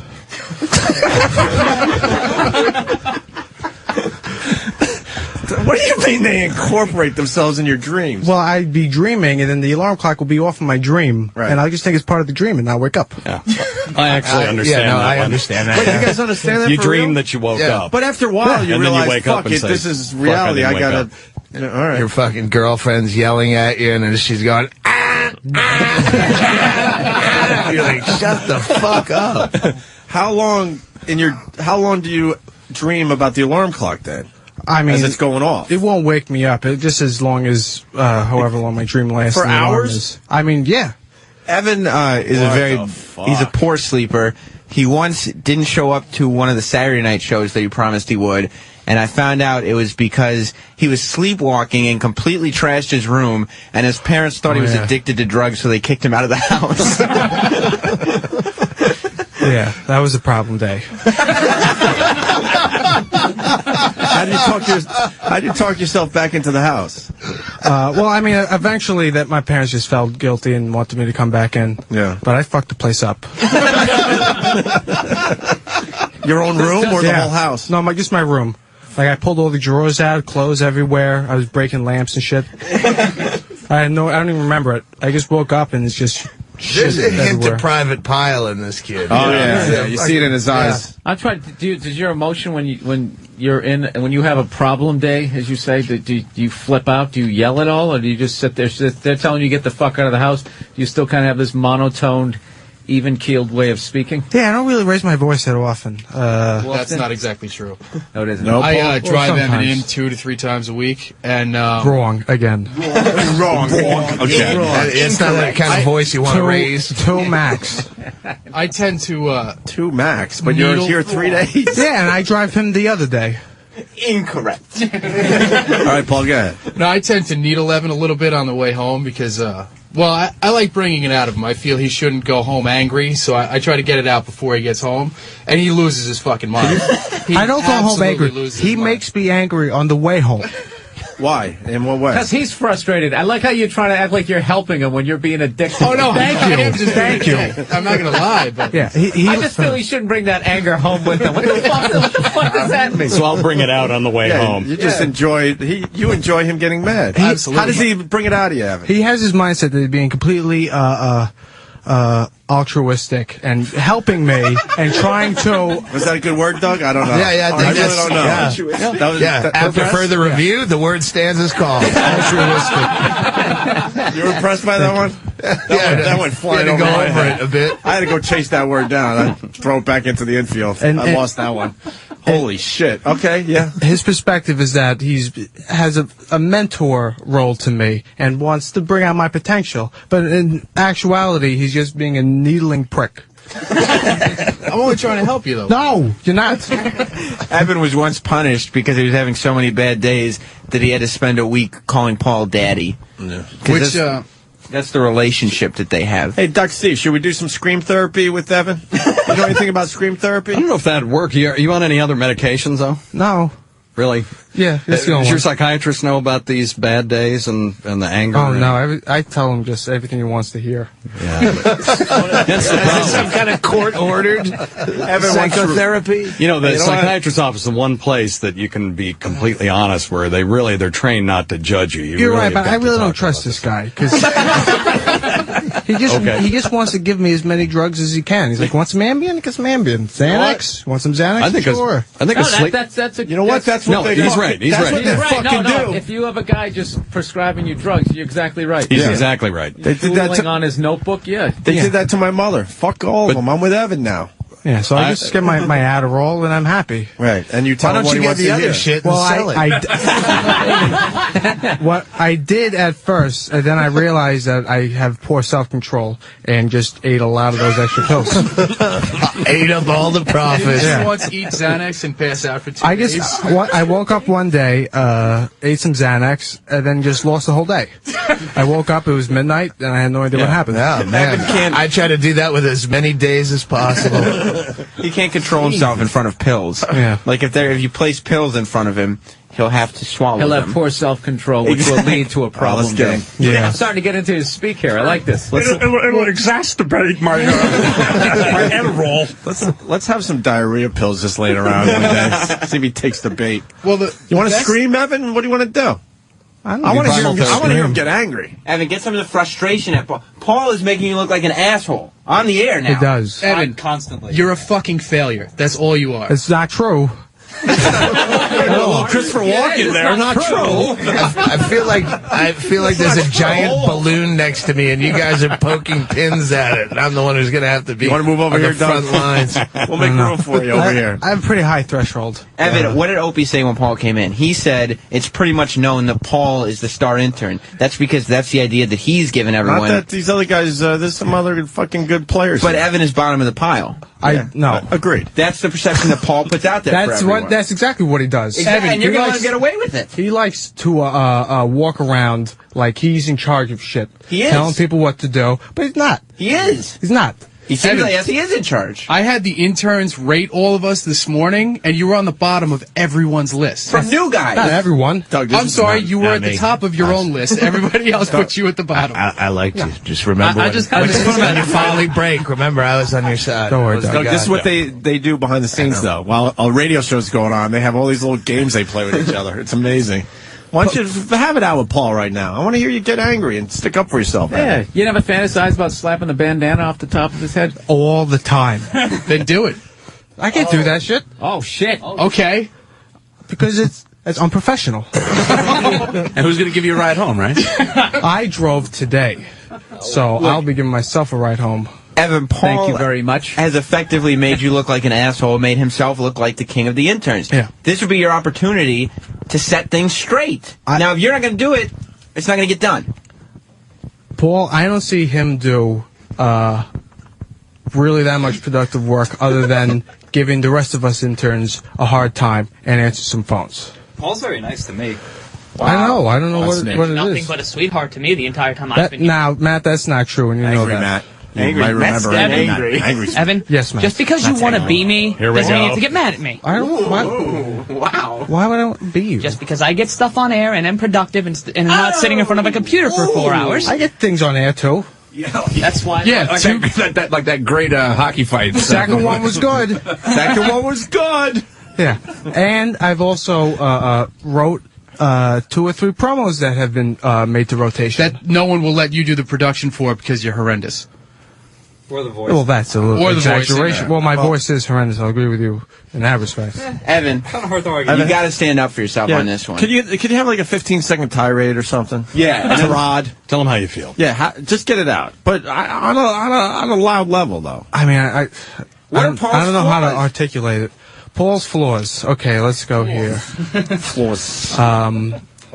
He will consistently run and tell. Passion, Evan. Passion. I gotta get worked up. Get me worked up. Stop testifying. Yeah, let's It's go. not like you're testifying right now. Like Paul's got everybody fooled that he's the greatest. That's right. He So tell does. him why he's not. he thinks you suck.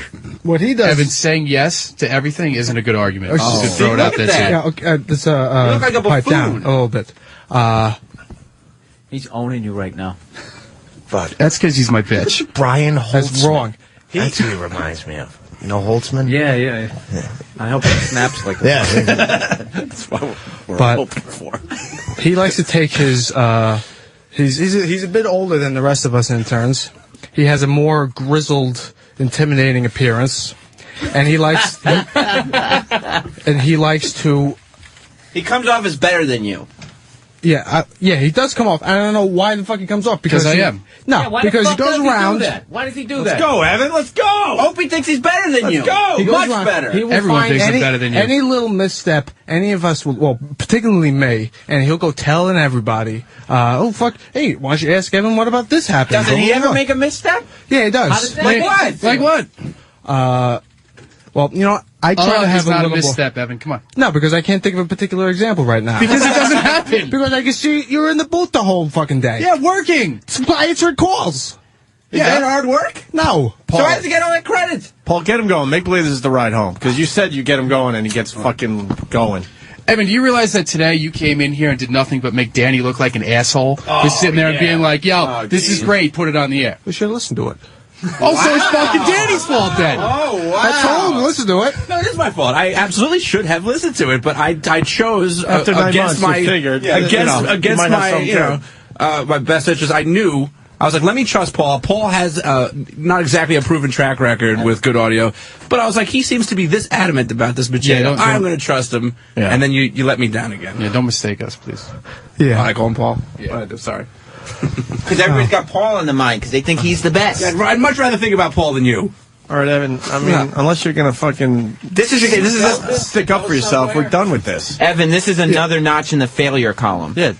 I don't see how this is a failure. I consistently going out there. I'm trying to pull shit. Most of it's garbage, but I'm out there trying to do it. And I see him do So, dude, nothing. do you want to I don't- fucking E for what- effort? what How have about you put actually on the do air? something right? What have you been responsible for I getting made on an the intern air? piss himself once. And who did that? Me. I pissed my pants. No one else. All right? So your crowning achievement here in the almost 10 months you've been an intern is urinating yourself in front of a bunch of No, I men didn't say it was to my prove cr- a point I that said it you was my didn't piss crowning yourself. Hang on, achievement. Matt, that was his crowning achievement. One of my favorite Evan moments is we made him, I forget why we made you do this, but Evan kept saying that he could eat a Pop-Tart really fast, so we made him get Pop-Tarts and heat them up, and he ate burning, piping hot Pop-Tarts as fast as he could, and he burnt his mouth. That was impressive. It That didn't was, make that was me definitely my favorite. That The impressed. thing about Evan is like he'll fail constantly, but he just won't accept the fact that he failed. So he's just like running into brick walls constantly, then just backing up and running into them over and over again. Evan, he you just got does it different brick daily. walls. You got guys that have been here Same wall. way less time than you. Kicking your ass. They're talking about how much of a failure you are. So I like Evan as a person, as a coworker. doesn't cut it. Not so much. It's very, very iffy. I don't see how I fail. You know, I'm maybe because I take more chances, so there's going to be more failures. Wrong. There Wrong. you go. There you go. Absolutely wrong. Than anybody. Let's anybody. What have you done, Matt Ryan? There you go. There you go. Watch out. Matt you has just a tendency you of like getting to jump angry. in whenever someone's getting shit on. You come in and you give Yeah, your little 2 because cents. because usually the stuff that I put out gets on air, and people actually enjoy it, and they enjoy me on. What the fuck do they enjoy? Oh, every the past couple of FU promos, the WoW promos I've done, all the shit you've done piles up on Sam's desk. Well, those are just stories that I find that are interesting. And they go nowhere, like your life is going. I feel like Matt just stays at home and like writes arguments down for like the day that he has to bring them in, I have and just nothing remembers. else to do, Nick. You are honestly correct. I have no life outside of this. Yes. Very angry. Yeah. He's very perturbed always. Yeah. I need a hug. Evan, we're done with you. Evan, all they wanted was What a do you- tirade, and they didn't get it. Yeah, and what are you going to say to this? What's happening here? Another failure from you? This was all a waste of time because there's no tirade from Evan. Yeah, what's our big Let me, what? Go ahead, Paul. Now it's Evan's Give me- fault that we can't make Evan snap. You want me to put it in terms of you understand? He failed by not being weak enough and caving under the pressure. Why are you tearing down What the an wall? asshole. How What dare about the last two you, with Evan? with the Keith Moon haircut? That's you. Is that me? I'm sorry. Yeah, and that's John Densmore sideburns. Another era. That's Graham, I believe, Yeah. right? Yes, Okay, how I'm are the you? newest intern here. Okay. And within 2 weeks of being here, people were already telling me I was doing a better job than Evan. No, Paul was. Paul was telling you. Oh, here we What go. fucking? Paul will. Yeah, but who's in charge, Ev? Paul is. What? Paul, you ain't in charge. You're not in charge of shit. Okay.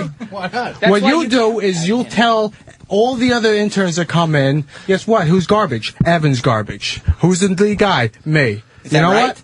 No, it's not right. I did not tell. I like to have a little more respect and Earn it. more positive. Earn it, you'll get it. No, You know who's earned my but respect? I'm telling with Graham in the I first don't 2 weeks he go was around- here. I don't go around telling the rest Oh, of the no, no, guys, no. hey, guess who's shit? Paul. Even though he is, I don't do that though. I let everyone make their own decisions. No, you Absolutely. don't. Evan, you influence all. You of them. don't. You don't go around telling everybody how big pieces of shit they are, but you go around saying that you're the greatest thing since sliced fucking bread, and that your think I output use those doesn't words. match your ego. So does Matt. I can't eat bread. I'm on a diet. Thank you. You're on a Winning diet. the rail? How old are you? 20. You should be on a diet I've at lost 20. 40 pounds. I'm very happy. I have noticed. You're Thank a little Well, slimmer. I've explained my mindset before. I think and say that I'm the greatest because I keep that going to keep my drive going. That's my motivation. Evan, do you realize that if one of the bosses comes in and says, hey, you know what, we got some money rolling in. Yeah. We got some, we have a position open. Who's your best intern that you wouldn't enter any of the people in this room's mind? Wow. Not one. Evan has a lot of strategies. Once Rob Cross was, he said, I work very hard around here. Well, what does Ray Romano have to say about that? Well, that was one of your crowning days, Ev. that was a good day. But no, because I like to. Does everyone want to say something positive about Evan? Thank you, Doug. I'll say something positive about There you Evan. go. We rip on Evan a lot. He is a bit of a dolt, but Wow. we This is going right in the positive we direction love I was him looking for. for the fact that he's such a mongoloid. Wow. The fact is he provides so it's much not all entertainment bad. for all of us, and we're always laughing at the crazy stuff he says. What do you do, Graham? What? I do a lot more than you, Evan. What? Whoa! What do you do? I'm call screening 2 days a week. I gave in some audio to Sam today. I give Sam audio all the time. Yeah, but your audio's diarrhea. Not all of it's bad. No, you've said to me. 95% of it. To be fair, Graham's audio is also bad. Yeah. Oh. Well, at least I'm handing in audio. I am too. I will say that I'm the most prolific out of everyone here. Prolific at failing, of course. Listen, the more I hand in, the better chances I get of something is going to be good. That's right. All right. Yeah. So tell them. I do tell them, but you know what? Paul over here. Well, point at him and tell him. Paul over here, fucking, he just destroys anything I build up, and he'll do that consistently. So then you destroy he's coming him. over here.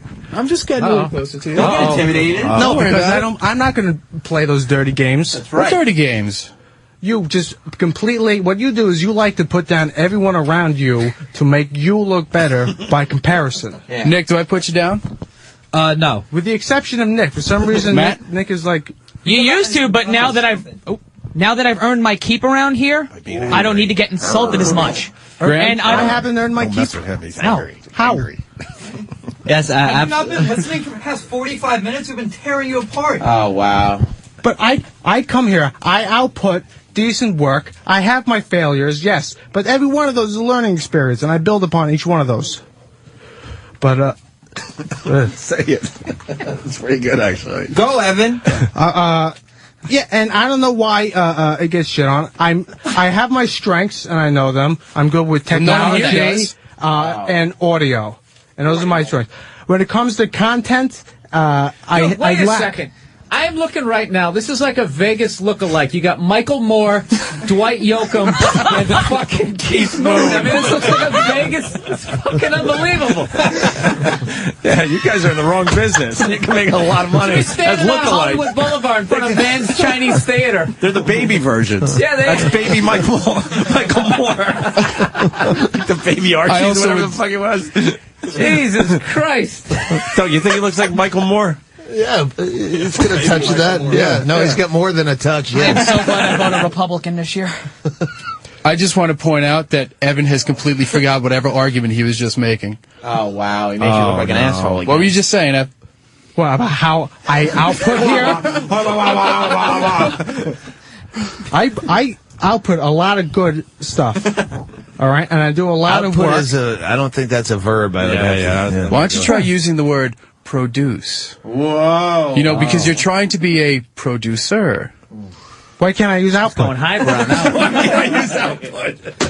He's dictating what you Output say. would be a noun.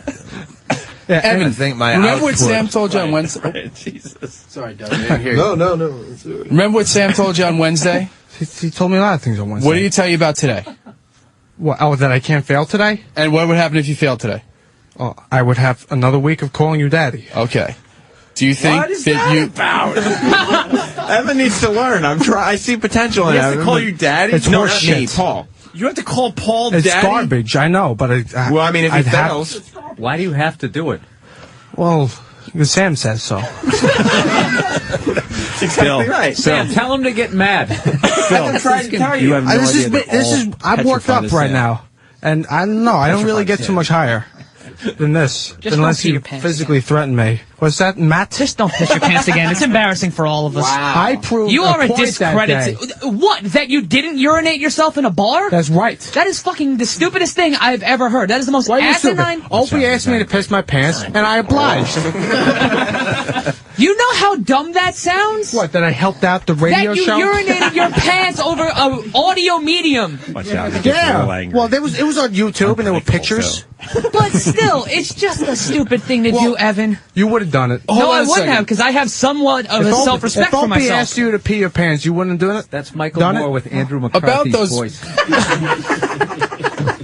Never heard that one before. I'm waiting for this to go somewhere. Yeah, we're trying to figure out how to end Stanhope this comics fucking thing. this weekend. I'm going to die of a fucking umbilical hernia while you guys... Yeah. Evan, you have to take this somewhere. All right, Evan. Well, how about we do this? Because I don't know what to do with this fucking segment. Fucking wrap it up. What do you want to say? I was You say heard a lot of voices Paul today. Is a big Paul. puts on a big facade that he's in charge, he's taking care of shit, but it really isn't. All he does is give the rest of us a hard time, making him look like he's doing work and better by comparison. All right, go down the line. What about Keith Moon? Yes, I must say... No. Evan is talking about you. Oh, Evan's talking about me? Yeah. What do you got Yeah. with Keith Moon? Graham has a fucking attitude problem. Number one.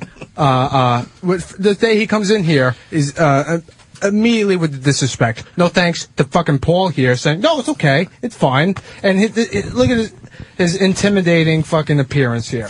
What are you talking about? If I looked like him, I'd fucking got do a the same fucking shit. I look like Picture of a a fucking skinny tree guy on hugger, his dude. shirt. Not when you put on long your hair, face. When goatee, you're fucking... bandana, Jim Morris. You're fucking He listening wears to me face. recycling T-shirts half the time. Yeah. Yeah. No, I know what he really is. He's a big pussy. Oh! He constantly threatens physical violence on me. He'll never do it. Thumbs up or thumbs down? I can't make that call. Go ahead, punch me in the face, you big pussy.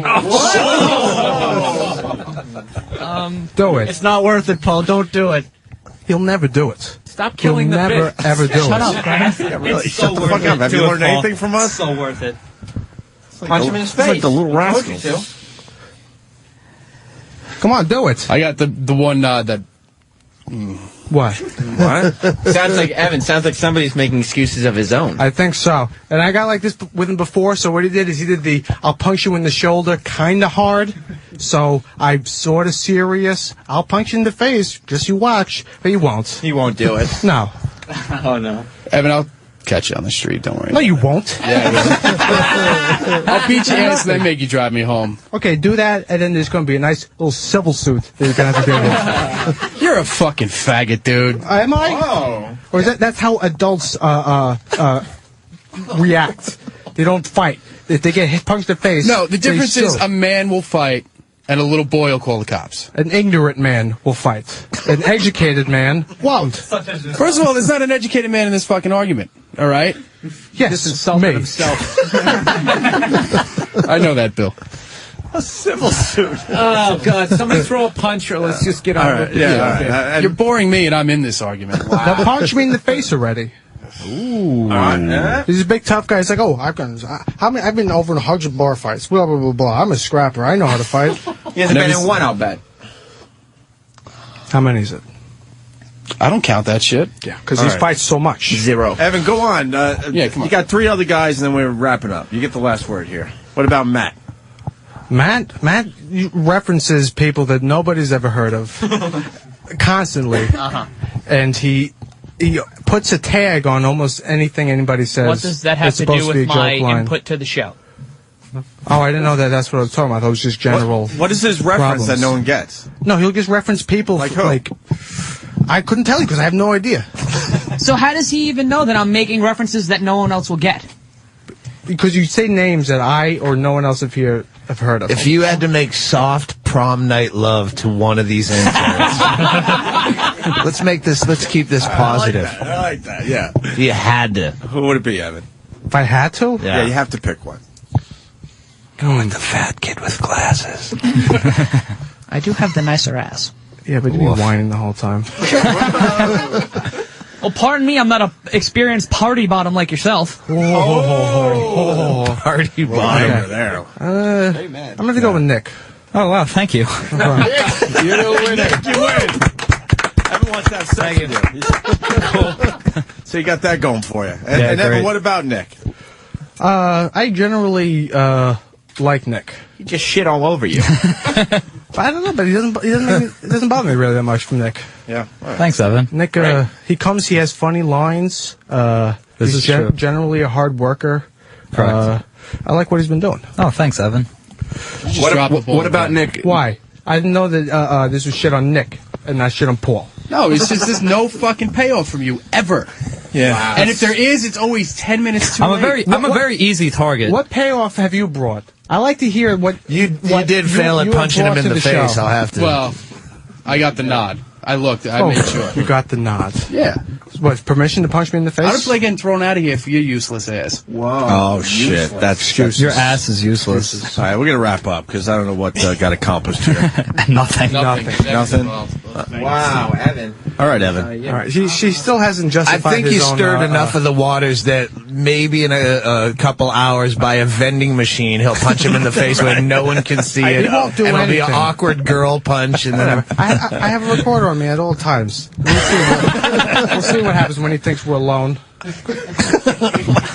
He's a psychopath. I love it. All right, we got to take a break. Thoughts in that? How can I do that? Matt, Opie's trying to go to break. Fine. Why don't you guys continue in the hallway like you do every day?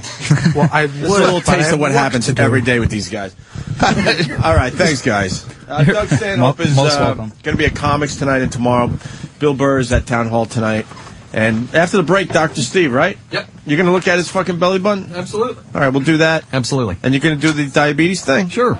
Yeah, old-timey medicine. All right, you'll explain after the break. Absolutely. And a horrendous track of Yoko Ono singing on Jimmy Fallon. It's got to be played today. So still lots to do. Opie, Bill Burr, and Doug Stanhope and Dr. Steve today. Hey, Bill Burr. Question. Have you heard about this pennystockchaser.com website? Why, no, I haven't. Could you possibly tell me more about it? I sure can, Bill. It's free to join, and they send out free stock alerts to their members daily. That's tremendous. How can I get involved? Wow, way to make me skip ahead. Do you have any more information about that? I sure do, Bill Burr. Did you know that every month dozens of these small cap penny stocks explode in price? Why, no, I didn't. Doubling, tripling, or more in a matter of days? Tripling? Come on. Oh, that's true, Bill. It's true. PennyStockChaser.com has tens of thousands of members from around the world who receive their free daily newsletter or hot stock alerts. Well, how do I get involved?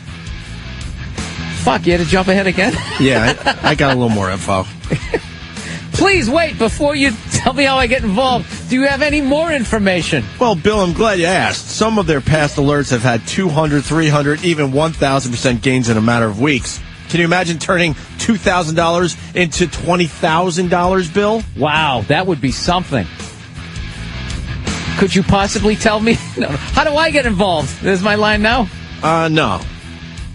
Can you tell me more? Oh, can you tell me more? All right, I'll tell you one more thing. Jesus Christ. They got oversell. They got their hot pick of the day, RGTX, which has moved from 12 cents to $1.38. Could have made money off that, Bill. Wow, I heard about that, too. For more than 1,000% gain in just 2 weeks, and it's still moving up. If you want to make some extra cash, consider penny stocks. Investing in the market is difficult unless you receive stock alerts and notices. For the latest in hot stock alerts, you should get the free emails from...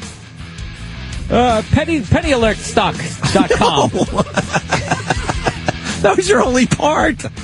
You were supposed to take everything you learned and show the teacher, I got the answer.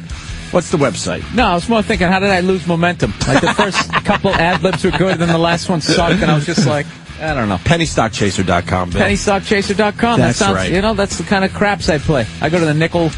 Yeah? Yeah, over at O'Shea's. Where the hell's O'Shea's? Right next to Harrah's, right?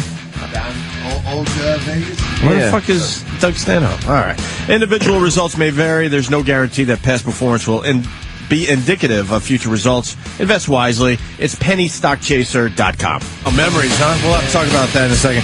Hey, Bill, you like your AC/DC box set you got in front of you? Unbelievable. Even just how it looks like an amp is cool. Not looks like an amp. That is an amp, my friend. What do you mean? 1 amp of power. Yep. You can listen to the box set through that. The fuck out of here. Like your guitar. Swear to God. Are you serious? It's only an amp, but yeah. It's 1 watt of power. 1 watt, I should say, right. 1 watt of power, the AC/DC box set. It's like an old Holy fucking... shit. Yeah. How cool is that? I was going to give that away to a friend of mine. Now I'm not. Hell no.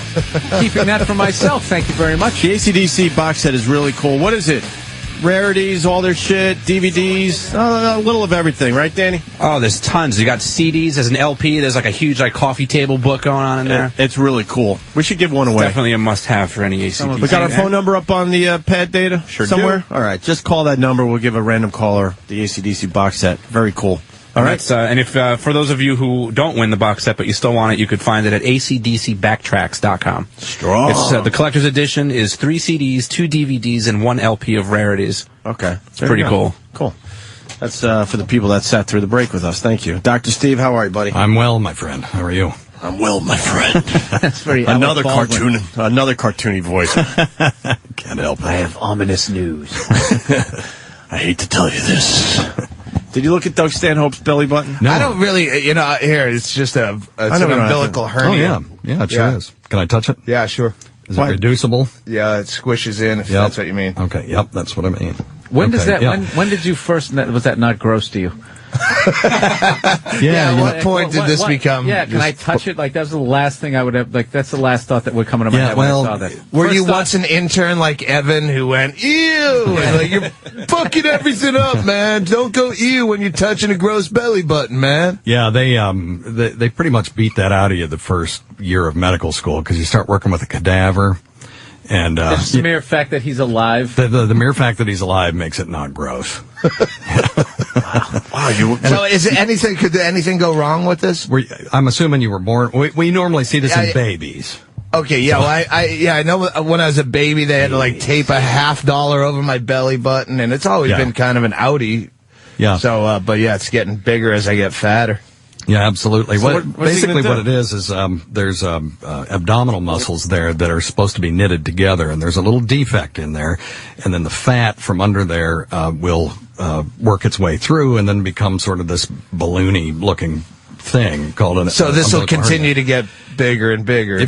It can over time, and also if you get bigger yourself, that defect will get bigger. All right. And the only thing that you worry about is if you start getting intestine in there. Is if you get intestine in it and then it twists, then that part of the intestine can die, and then you'll fill up with shit and explode. You're next. Yeah. All right. So Really? That's So can we pop that shit? No, you don't want to pop. No, it's my guts forcing their way out of my. Fuck, Doug. You gotta take care of that, I think. Yeah, it can be fixed Bill Burr's surgery. Father linger longer. Yeah, little callback. Could your father take care of this one, Bill? No, he's not. I don't think he's trained for that. So now, would actually getting better abdominals, would that help or hurt it? Like doing a sit up, would that actually help strengthen it, or would it force more guts through my belly button? Although I'm usually in favor of vigorous exercise, this is one case where if you did a lot of abdominal exercises, we're all looking at your gut as you're say increasing that, the Steve. pressure. All right. You're increasing the pressure on the other side, and it will push through. So you'll notice that if you do sit-ups, it'll be more prominent. All right, and so it's probably not do really no doing it. exercise whatsoever is the best way to treat this. I'm just saying it'll make it more This prominent. is the doctor that I'm always. How much would that operation cost? Like what? $785 million at this No, point? I'm thinking about $3,500 if you were paying cash, but I'm not a surgeon, so. Can you pay cash and keep it off your record? Yeah. Is there a way to pay? Well, what do you mean by keep it off your record? Give him a fake name, like, hey, I'm fucking John Doe. What's it your business? I'm paying cash. There'll be a record of it, but whether it's searchable or not, that's a whole other thing. I don't they need gotta make ID. a record of it. Like, I don't need to show a passport to get surgery. You pretty much. I mean, the protocol is that you go in, you show your ID, and you give them your insurance information and all that stuff. If you don't have insurance, they'll still get your social security number. Now, Why is that any of their business? I don't know. I've never figured that one out. Because to be they're honest, doing all this shit in Costa Rica from now on. It's one number that identifies everyone. So we need another number, is what we really need. Yeah. Can you say Harvey Dent can be trusted? Harvey Dent, Batman. Let's go. Yeah. What about him? You sound like Batman. Say Harvey Dent can be trusted. Yes. Catwoman.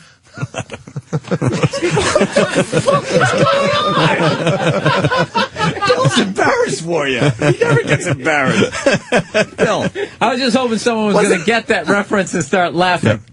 Are you really going to drink piss to see if someone has diabetes? Is that? Yeah, actually, no. Well, yeah, he's going to do a little dipstick thing. Yeah, we're going to do what you want to talk about? Clooney is Batman? I'm trying to No, think. it's fucking Christian Bale. When he does the I was doing the Adam West. I know he's way you more are. Adam West than Oh. Christian Yeah, Bale. no, I thought I saw the Adam West. I hear a little Christian Bale when he goes deeper with the voice too. Oh, Harvey Dent can be trusted. Okay, now I get it. All right, we're 10 minutes so later on the wrong page. We're thinking of two different Batmans. Yeah. I'm sorry. Sorry. I'm sorry. No. So before we move on, should Doug Doug should get that taken care of as soon as possible? Oh or no, is- not necessarily. He's all right for a while? My doctor said, if it's not bothering you, don't worry about it. Yeah, if it's not growing, it's not bothering you. You're not having any pain with it. You have It any bothers of those other things. people. It doesn't bother me at all. It's not that bad, really.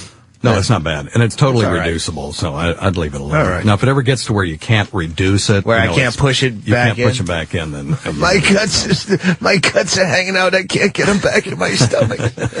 It's all going so cold. Johnny, I can't feel nothing in my legs. that would be an indication to get it looked at. Yes, it would. I don't want to, it's enough of my belly button. If you're going to drink piss, you wanna I see don't this? want to slow up the parade. Okay, Well, yeah. I want to see. No. Are you sure this isn't just something he's into? I can drink piss and see if you have diabetes. You can bukkake me and I can tell your sperm count. Fucking your pal Joe Rogan has been drinking pee all over the fucking place. He didn't do it on our show, though. A little mad at Joe. Oh, really? Yeah, fucking Joe rules, but he went Drinking on, his own piss? Yeah. Why? But he comes in here, he didn't do it. I'm like, what the fuck, Joe? Why is he doing that? I read an for article on it. It's supposed to be really good for you. Is that true, Dr. Steve? I don't think so. I mean, I hear that's where all the waste- vitamins are, so you put them right Somebody back said in you your put it fucking on your here's the hair, thing. it'll grow your hair back. The reason there's People are vitamins. just saying shit, and people are really Yeah. They're dumping their own Just piss from on their saying head. that on the air, there's going to be at least one guy that does it that's all fucking so afraid of balding. It's waste products. I mean, the reason that there's vitamins in your piss is because your body didn't need them, so you pissed them out. There's, So why force the issue and re-drink it? Doesn't your body? That's go what I'm like, I saying. just No, fucking got rid of this. it's crazy. And there was this boxer that just fought recently, and that was part of his training was that he would drink his own urine because he wanted to quote unquote reclaim these vitamins. And the thing is, just take a fucking That's vitamin. being really fucking cheap. Thank you. I'm not wasting vitamins. Not when there's good ones in my piss. I didn't use all mine from yesterday. You can buy. You know how much these things cost? There's a recession. You can buy a bottle of one a day for like $1. Your mother making you drink piss so you save on vitamins. This kid's in China. We're killed for that piss. Look at how yellow your urine is. That means this is chock full of vitamins that are perfectly good. Don't give me that face. Dr. Steve, by the way, is in New York to do his radio show live, which is cool. Weird Medicines on Saturday, tomorrow night? 9 p.m. 9 p.m. 9 9 p.m. 9 to midnight? 9 to midnight. Very, You very kids cool. are going to sit there until you drink your urine. No television. Get the egg timer out. You got to drink it. Remember that shit? Your fucking legs were falling asleep when they had some. My parents had a rule: whatever you didn't eat for dinner, you had to eat for fucking breakfast. We had that for a while. Everybody else is eating waffles and pancakes. You're trying to cut through some cube steaks. Asparagus. Dry rice. Sam has that fucking cold tendon. Steak, yeah. Sam has no concept because, he had the perfect fucking parents growing up. I met him. Yeah. They didn't make you do any of this shit. I cleaned my plate. Have you ever sat at the fucking dinner table for hours after everyone else left because you couldn't finish your fucking meal? I never had to do it for hours, but I had to clean my plate on occasion. A lot of our parents were sick fucks. Have you ever torture. thrown tuna casserole behind a bookcase and then tried to say that you ate it? Days later, it starts smelling. And then your mom takes the paddle that your dad, for some reason, saved from his fraternity, aims for your ass and hits your lower back. No, I did. No? That's too visual. No. Yeah, there you go. I think that might have happened to Bill Burr. No? No, I used We to had hide. to figure out how to fucking Houdini your own fucking food. I used to hide vitamins, daily vitamins. Where'd you hide them? Drawers. Oh. In your drawers? You were out of control, man. I got a little crazy when I was a kid, but I'm over that. I've met his parents, trust me. Perfect. They got the perfect family. Perfect over there. parents, and yet he's a psychopath. Yeah. Well, he's Well, a I mean, psychopath. Yes, he is. not a psychopath. All right. Well, so Dr. Steve's doing his show. Bill, he's got a good radio show, dog. Weird Medicine. Yeah, it's fun. It really is. Because people call up with the most fucked up shit, and he has a way of dealing with it and making it interesting How do you and kind of find, funny and shit. How do you find those doctors that are like, the one I was telling you, like they have like the stem cell crystals? Oh, that's not even like approved. Yeah, you find them on the internet. Because some of them are nuts, and some of them, there may be something there. Anyone you can recommend, any rogue guys? That you can say on the air? I'm about as rogue as I know, to be honest with you, because you got the rogue voice, dude. You definitely sound like do that. We're going in. I mean, this is no we have landing lights, no parachutes. Fuck yeah, man. Well, we've got the only uncensored medical show in the history of radio that I know of, right. And it's not so much censorship has fucked up so many good medical radio shows. Well, good point, Doug. Good point. No, he's got this underground. That for half a second. It's not so much that we're dropping F-bombs, it's that the audience can call in and ask anything that they want to ask without any regard to content. Yeah. If I fuck my girl in the shitter too many times, is her asshole gonna fall out? Oh yeah, so you heard our first show. He's got a fucking following, man. God bless him, man. Hey, I got a medical question. For real? Yeah, it's Butters related of all things. By the way, Butters is obsessed with making me one of those fucking necklaces, and I haven't been able to get back to him. Are they good necklaces? I have no idea what it is. It's probably some fucking. He keeps emailing me, and he wants this. I go, just make me a necklace. He goes, no, I need your measurements for a fucking necklace. Yeah, he's an odd kid. Well, just make me a necklace, Butters, and I'll be happy. We had a UFC, the last pay-per-view. We had a party at the house, and Butters comes over, And at some point, everyone's joking around, and it's after the fights, and it's, all fucking, testosterone-driven drunk talk. And someone made a joke about Kegels, and the fucking exercise a woman does for the fucking listeners to get her pussy tight after she has a kid. And someone...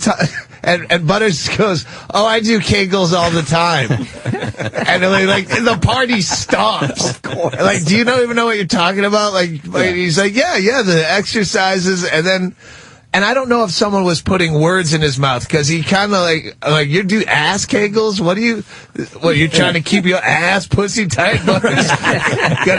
Don't want to get all loosey-goosey down in your shit pussy. And he said it was like, and it was someone goaded him into saying it, I think. But he said you do that to stop from coming too quick. Yeah. Is that actually a medical thing?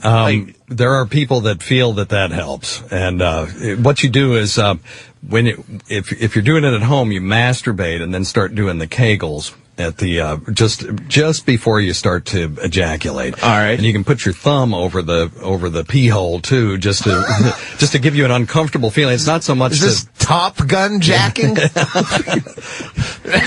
I get it. I get it. It's visual, but it's awesome. And then you can back off. Watch the canopy goose. Doug Stanhope gets visual of the day. But it's actually a way to help treat premature ejaculation. All right. Well, because Butters doesn't get laid. That's why I found his answer suspect when he was finally... Someone said, "Do you mean to do that to stop from coming?" And he's like, yeah. Yeah. Like, no, Butters is sticking things in his ass. And it's getting all sloppy down in his shit pussy. Why don't you just rub one out before you hook up with the girl? Yeah, that's... why don't you just not care? Or that. It's way easier, and you don't need a doctor. Is that Butters? Online? That's what Butters looks like? Yeah, that's Holy Butters. shit, Butters. Wow. He's not going to shoot up any schools, is he? Holy fuck, man. What the hell of a look? That's my Butters. Butters is all right. All right, so Dr. Steve. By the way, every time Dr. Steve comes in, he sticks a finger up someone's ass. What? We're letting you off the hook this time? Well, after Tippy Tom, you and I kind of had a deal that I didn't have to do that anymore. And also, I think why is Bill covering his ears? The fucking homeless guy you stuck your finger up. That was worse. Well, that wasn't as bad as a cadaver. He also did Big A. He also did Big A's ass, right? Yep. Oh. Yep. Big A's ass. Did he start talking clearly? We forced him to do it, and the grand finale, it was Tippy Tom. Holy shit! Yeah, wow. What? Here it is. And he was. Is it online? Where's it online?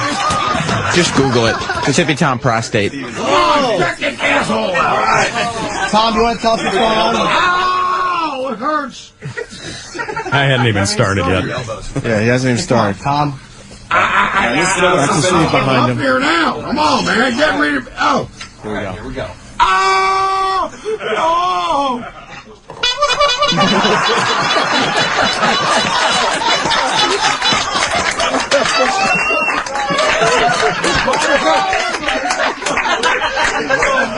Wow. Your prostate is a normal size.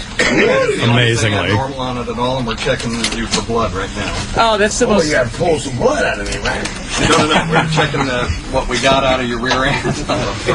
Oh, you get it from where? That's hilarious. I hope we don't find it. I missed that old fucking... Did you find anything wrong with Tippy? Well, it's a miracle! Well, yeah, we found something wrong with Tippy Tom. He's no longer with us.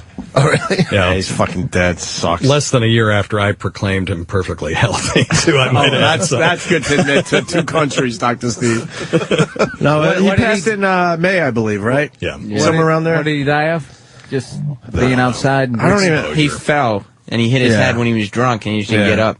Last time we saw him, his legs were like twice the size. We all were like, oh, fuck. This isn't going to end well. And Dr. Steve, and to give him credit, tried everything to get the guy, a little healthier. Got him... we got him hooked up with a clinic and... clinics and doctor's appointments, and he went to some of them, right? He refused. Oh, he did? Yeah, he refused in the end to go. All right, is a guy like that, was he ever normal? Was he just like a regular dude? We got to know him pretty well, yeah. He had left his family and everything. He had a business. He had a business in Reno.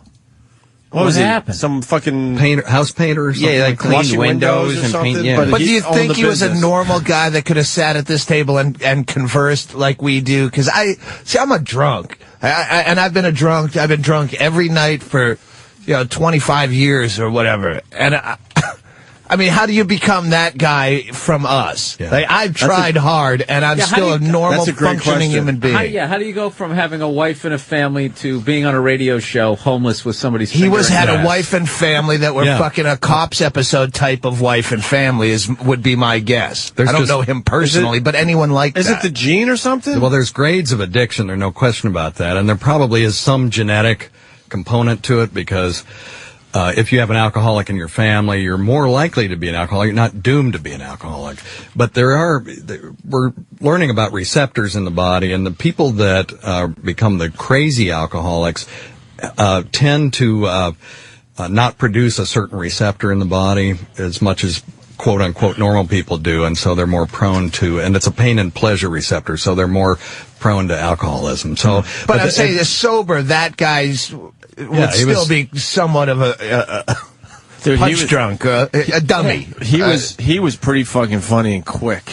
That Tippy Tom, for real. He had timing. Did he grab the horn? Yeah. Oh yeah, he did all that on his own, man. He had comedic timing for real. The guy was fucking funny. Oh, that was hilarious. Yeah, fucking funny, man. Tippy Tom was... and those were Anthony's, and Anthony, there's a young fucking Tippy Tom pic. I know it's radio, but for Doug. Looks pretty fucking... You've seen that guy a million fucking times, right? Yeah. Let me see million that fucking first one. times you've seen that guy. Just hanging out on a fucking pier with a beer. And a cigarette. That's not even that long ago because he's wearing a South Park t-shirt. Yeah, so... He went bad, like, quick. Yeah. 10 years, he went from that to, dying alone on the streets in New York City. Jesus. Yeah. You know what? If you're going to die in any city, this is the city. There you go. Fuck yeah, that. I wish I was dead most of the time I'm here. All right, Dr. Steve, so we're not doing the fingers up the butt this time. What do we got? Yeah, I wonder if we even could do it in this environment over here now. Shit. No shit. We were checking people's prostates. I'm going to tell you, I'm going to preface all of this that I pitched this, to Steve 3 months ago. And they've been fucking dealing with this for 3 months. Approved it. It's a dumb little bit. Last night at 9 o'clock with all these stipulations. I had to write an email. Thank you so much. I learned from Evan to try to throw out big words like that. Stipulations. I fucking nailed it. They waste their time with this shit. It's an easy, quick bit. Just shut up. It's satellite radio, and it's a doctor. And so all the fun's... Why did it take 3 months? All the fun's been sucked out of it, but we'll do the best we can. Oh, really? Well, don't you think? But, we'll see. Nah, I think there's some... We'll let the audience... Yeah, there's some potential there. So what are you going to do? Well, what we're doing is I've got some of my folks from Weird Medicine, and 2 of them are diabetic. And in the old days, like in ancient Greece, and I'm sure Hippocrates did this, they would notice that certain people piss like racehorses, and they called it diabetes because it means, that's Greek for siphon. So, and the only way that they could tell the difference between people with high blood sugar and people who had brain tumors that made them piss like a racehorse was to taste their urine. And they called diabetes with sugar in it mellitus, meaning tastes like honey. And then they had the stuff that tastes like water, insipidus. So there's diabetes insipidus and diabetes mellitus. So, and those names have been carried we still use those names today. But that's where the origin of those words were. Now, up until about 100 years ago, maybe it was 50 years ago, doctors still tasted urine. Is there going to be a pop quiz? You bring so much class to a piss-drinking gag. I know, what the fuck? All right. I just got that feeling I'm in biology class again. Well, I'm just setting up the history. So, mellitus means tastes like honey. And so up until 50 years ago, doctors still tasted urine to see if their patients were I'm going to interrupt here, diabetic. but I would just love if we could just smash cut to us in a bar, being drunk, trying to act like we read what he just said. The Greek word diabetes. Diabetes insipidus means that's like when you piss like racehorse, lady. We've been using it for years. Sorry, go ahead. You want to make out? Yeah, exactly. So, one of the reasons that we developed physician's assistants was so that we didn't have to taste the piss anymore. So I've got my assistant here, double vasectomy Todd from the Weird Medicine Show, and we've also got PA John, and he's coming in. We've got a lawyer just to make sure that we don't do anything untoward. Just for a quick backstory, double vasectomy. His tubes were so vigorous that took 2 vasectomies to take care of him. Hey, so right that's on. his radio name. All right. So this is Todd, and he'll be our tester today, and he's going to play the part of the old-timey doctor. What the fuck? And we have Pat and everybody else has given urine samples, and they're in marked. So, Todd, what do you do for a living? Funny you should ask. What the? Big A's here too? Yeah, Is he Big part A's of here. this? Oh, yeah. Well, we just figured Big AP's got to be funny. Right. So we got Big A, 2 controlled diabetics, and then Pat from Moonachie, who is an uncontrolled diabetic right now. We're working on that. Okay. And he's going to be our test subject. So what the trick is Wait, that the dude with the sleeve is a fucking doctor? No. He's an old-timey doctor. He's a barber, actually. You know, they were the original But you doctors. taught him what to taste for? Yeah. Sure. I mean, why don't you fucking taste this? because, like I said, that's why we invented physician's assistants, so we don't have to taste the damn urine. Well, Pat from Moonachie's is going to taste like eggnog. Well, that's going to be my guess. What I'm hoping is Pat had a blood sugar of about 400 this morning, so he gave us a nice maple syrup, a dollop of maple syrup. What the fuck is he doing? And then we're going to work on. I'm pretty much paying. Human IHOP. I'm pretty much paying for his medical care at this point. Yes, you are. Then fucking do the right thing, Pat. And by the way, you won the Weird Medicine. I'm actually a good guy. That was stupid. You won the Weird Medicine Don't you have Philanthropy those Award this finger year. pokey blood machines that can do this? Just curious. Yeah, absolutely. But we're just recreating a this is what historic event in old the school. history of You know when they medicine. used to use fucking what? Slugs and shit? Leeches, and yes. leeches and all that It's crap. like when you go to. I still use them. It's like when you go to homeopathic. It's like when you go to Sturbridge Village. Old Sturbridge Village. And they sure. start churning butter. I've been to that hellhole. All right, can we bring in the Big Egg and all those guys? Yeah, absolutely. Sturbridge Village reference. That's a great reference. So what we're going to do is reference of the day, Bill. Just only because I knew he was from Worcester. Yeah. All right. double vasectomy. Todd doesn't know which one of these samples has How did they sugar know in the it. first one didn't work? Did you blow out a kid accidentally after the first vasectomy? No, I got tested. Oh, wow. And, All right. I got a vasectomy, but I never went back. I trusted their work. Oh, good call. Yeah. They kind of shied All me right, away after. Everybody Everybody looks bring like their, famous people to me today. Bring your samples over Hey, here. Dr. Steve, shut up for a second. Bill okay, Burr, what? Everybody looks like famous people today. All right, who do you got? Big A looks like retarded James Gandolfini. No? Isn't that an oxymoron? We think he looks like the Penguin. Urine. I thought you wanted sperm. He looks like the Penguin from the Batman movie. When fucking Danny DeVito. I just see the Tor Johnson. Tor Johnson is Big A, yes. Very good. So everyone is handling in their urine samples? Yeah, I'm missing some. Who the fuck filled it all the way to the tippy top? You don't need that much. Bill, could you go over there and check out the urine samples? Not at all. Check I'm his not even gonna look prostate, at it. because maybe he couldn't cut it off quick enough Now, because does he's getting an enlarged prostate. So jam your finger in his ass while you're drinking his piss. Hell, if you want to see it, we can Just do for that his for you, own- dog. That's fucking gross, man. Big A, how you doing today? All right, Opie. Not bad. Yeah, not bad. Good. Yep. All right. And Pat? What's Hey. What's up? Oh, nothing. Yeah? See my black eye? Yeah, what happened? Did he just point at the wrong fucking eye? Yeah. I'm Lee Heavy Oswald. No. What? Lee Harvey Oswald He had had a black eye when Jack Ruby shot him when he was See? saying, "I'm just a patsy." I thought I'm sorry. I had to dumb it down for this room. I thought you said Leaf. Leaf Harvey. My cat, actually, she was whining for me to pick her up. Yeah. And I usually just kiss her on top of the head. And she usually puts her head down for me to kiss her. This time she just whacked me in the, like right below the eye. Wow. Okay. And then it just, What'd you do to the cat? Fucked her. What else? No. No, I just put her down. You didn't swing it around by its tail? Bad. No. She didn't know what she Doug, was you've doing. met these guys, right? You've met Pat and Big A? Yeah. Big A?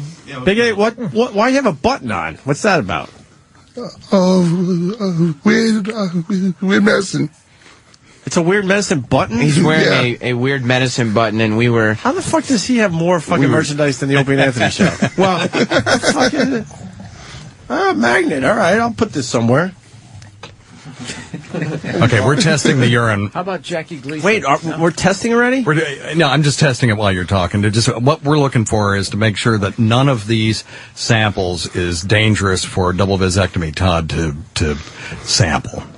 So we're testing for glucose, protein, and white blood cells. So if anybody has white blood cells in their urine, we're going to kick out their sample. And why would that be bad? And then all of a sudden that It'd guy be a sign of infection. And that guy has to leave wondering what the fuck he has. That's great. That's great. Right. So P.A. John and I are doing this. Who the fuck's P.A. John? Come in. He's on the show, Weird Medicine. Yeah, you know P.A. John. He I remember assisted you. me What's up, with Tippy Tom's Yeah, prostate. sure. And who's the other guy? You just met him. Okay, that's this guy. Rob from Bingo, Elizabethton. you can peek through the corner of the curtain and not miss this. Rob from Elizabethton is our version of Stalker Patty. Why is he? Well, he started emailing me and emailing me and Great emailing way to me. put it, Steve. Oh, you're a stalker? That's cool. And then, I never thought of myself that way. and he's Mr. Nervous. Stalkers never do, yeah. He's very nervous, Bill. Yeah, he's very nervous. What are you nervous about? Who, me? Yeah. Nah, nothing. There's only a million people listening right now. Pat. Few million people listening That's right right. Are you a big Yankee fan, Pat? What's that? Yankees? Yeah. Yeah, why? Not a big fan. My brother was a big fan of Yankees, and I hate my brother, so... Yeah. But I don't hate the Yankees. Okay. That's I usually don't really why you care. hate a team anyway, because you hate some fan of theirs that was a douchebag in a sports bar, and well, fuck the Raiders then. Yeah. I hate them forever because of you. Big A? Yankees fan? Oh, yes, I like the Yankees. Yeah, you going to the parade? He's wearing pinstripes. Probably not. Well, yes, he is, Pat. Yes, he is. All right, Dr. Steve's testing the... Yep, we've tested the final sample, and there is one that has a particularly large amount of sugar in it, and then the other three don't. And everyone is still good? No infections? Yep, no infections. All right. Who could that be? All right, so we ready? Todd? I guess. We need to get Todd on mic. All right, so... Ready as I'm going to get. You're going to be tasting the urine, and then you're going to be able to tell who has diabetes. How many people have diabetes in this room right now, as far as the samples go? Yeah, now, only Your whole one staff has diabetes. I know. These two are type 1 diabetics, and they're under control. They're both on the insulin pump. Nice. And then Pat is not. So we're working with Pat on his. But today, I think he skipped his medicine last week. Yeah. Doctor's orders. Dr. Mengele. All right, how many samples you got? We got 4. Where's the 4 people, though? This is the least confident 4 people, raise your hands. of any joke ever. Oh, okay. This Big A, anticipates Pat, that and 2 of your guys. usually says funny Okay. shit, too. Okay. All right. All right. So we're going to do the first sample. We need, and there's some wipes over here. Yeah, please. For you to cleanse your palate between dips. Better get a bucket. Hey, when we're done, can we do like a Gatorade dump over someone's head with the remaining samples? Weird medicine this Saturday. Can you win at this game? I don't No, this is a lose. Everyone but me can win Let's at this fucking game. bet on this at least. Are you serious? Okay, you want to bet on it? Let's Okay. have some money. All right. Maybe it's too... Wait, how can we bet? Well, you obviously okay, Doug, you're a gambler. How do we figure this out? Let's get some betting going. Yeah. We know the one is Pat's. He doesn't know which sample it is. So Will he that's be able been to blinded. pick it? So will he be able to pick out Pat's urine from everyone else's is the bet. I got 20 says no. I have 20 that says yes. Yeah, it's going to taste like blueberry pancakes. Yeah. I don't think he's going to get enough of a taste. Wait, he has to lick it off a swab or No, something? he's going to dip his finger in All and right. touch it. Jesus. Touch the drop You're to going his to take mouth. that? We got to give him 2-to-1 odds then. Yeah. No, just even odds. I'd say, all right. He's going to be able All right, to let's tell. go. All right, here we go. Wow, reality just set in. Jesus. You've never done this before? No, why would I do this What before? the fuck is Well, we're going going to practice this. God. But how do you teach him what to taste for? Or One whatever? is sweet, the other ones taste like piss. Now That's all No, you they told all them? taste like piss, Now, dude. real quick, how do you do this? Do You should have your license yet. do you dip your finger in like the cop testing to see if Yes, it's Coke, or do you, exactly. do you start? No, just do he a can't. Shot? He can't do a shot. That's one of the stipulations from the attorneys. Is he has to stick his Fucking finger in it. attorneys ruin everything. No shit. We should be fucking. That's what chugging happens this when you shit. ask. Yeah. We used to not ask. You're right, Pat. We only got fired. Okay. Well, it's warm. Jesus. It's warm. Todd's dipping his finger. All right. Oh, man. Here goes Todd. God, Jesus Christ. Well, it ain't blueberry fucking pancakes, I can tell you that. Oh, that skeeved me out. Nothing grosses me out. Bill, you all right? Yeah, I'm not all right with that. I've seen a lot of shit. I don't think I'm all right with that one. He's not all right either. Bad. Doug? Okay, so what is it? Huh? Not so bad on the urine. There's the ear pus. Well, nothing Oh, yeah, we'll will talk ever. about that after this. Stop Wait, that. hold on. Well, what did it taste like? Piss. Yeah, it was insipid and nasty. How do you know it tastes like piss? Good question. I don't know. It was kind of like warm, light beer with some asparagus in it. The undertones of Jesus crap. Ugh. And an aftertaste of apricot. Yeah, kind of like Dr. Steve's wine, really. A bouquet of ammonia. Just think of the journey that liquid took. Yeah, it's amazing, isn't it? Doug, Dr. Steve makes the worst wine possible. But his label maker is really impressive. Yeah. Really impressive. And his bottling technique is very good. Urine's making wine. So what do we do? So he. Okay, that's sample number one. Yeah, we're going to go through the samples. That wasn't real sweet, so I'm betting that wasn't Pat. All right. Okay. Keep it to All right, yourself. so that was number one. Yeah. All right. Here comes the second one. Todd. God, warmer than the last one. And kind of honey-like. That thing just quickly dripped off his finger. Jesus! Damn it!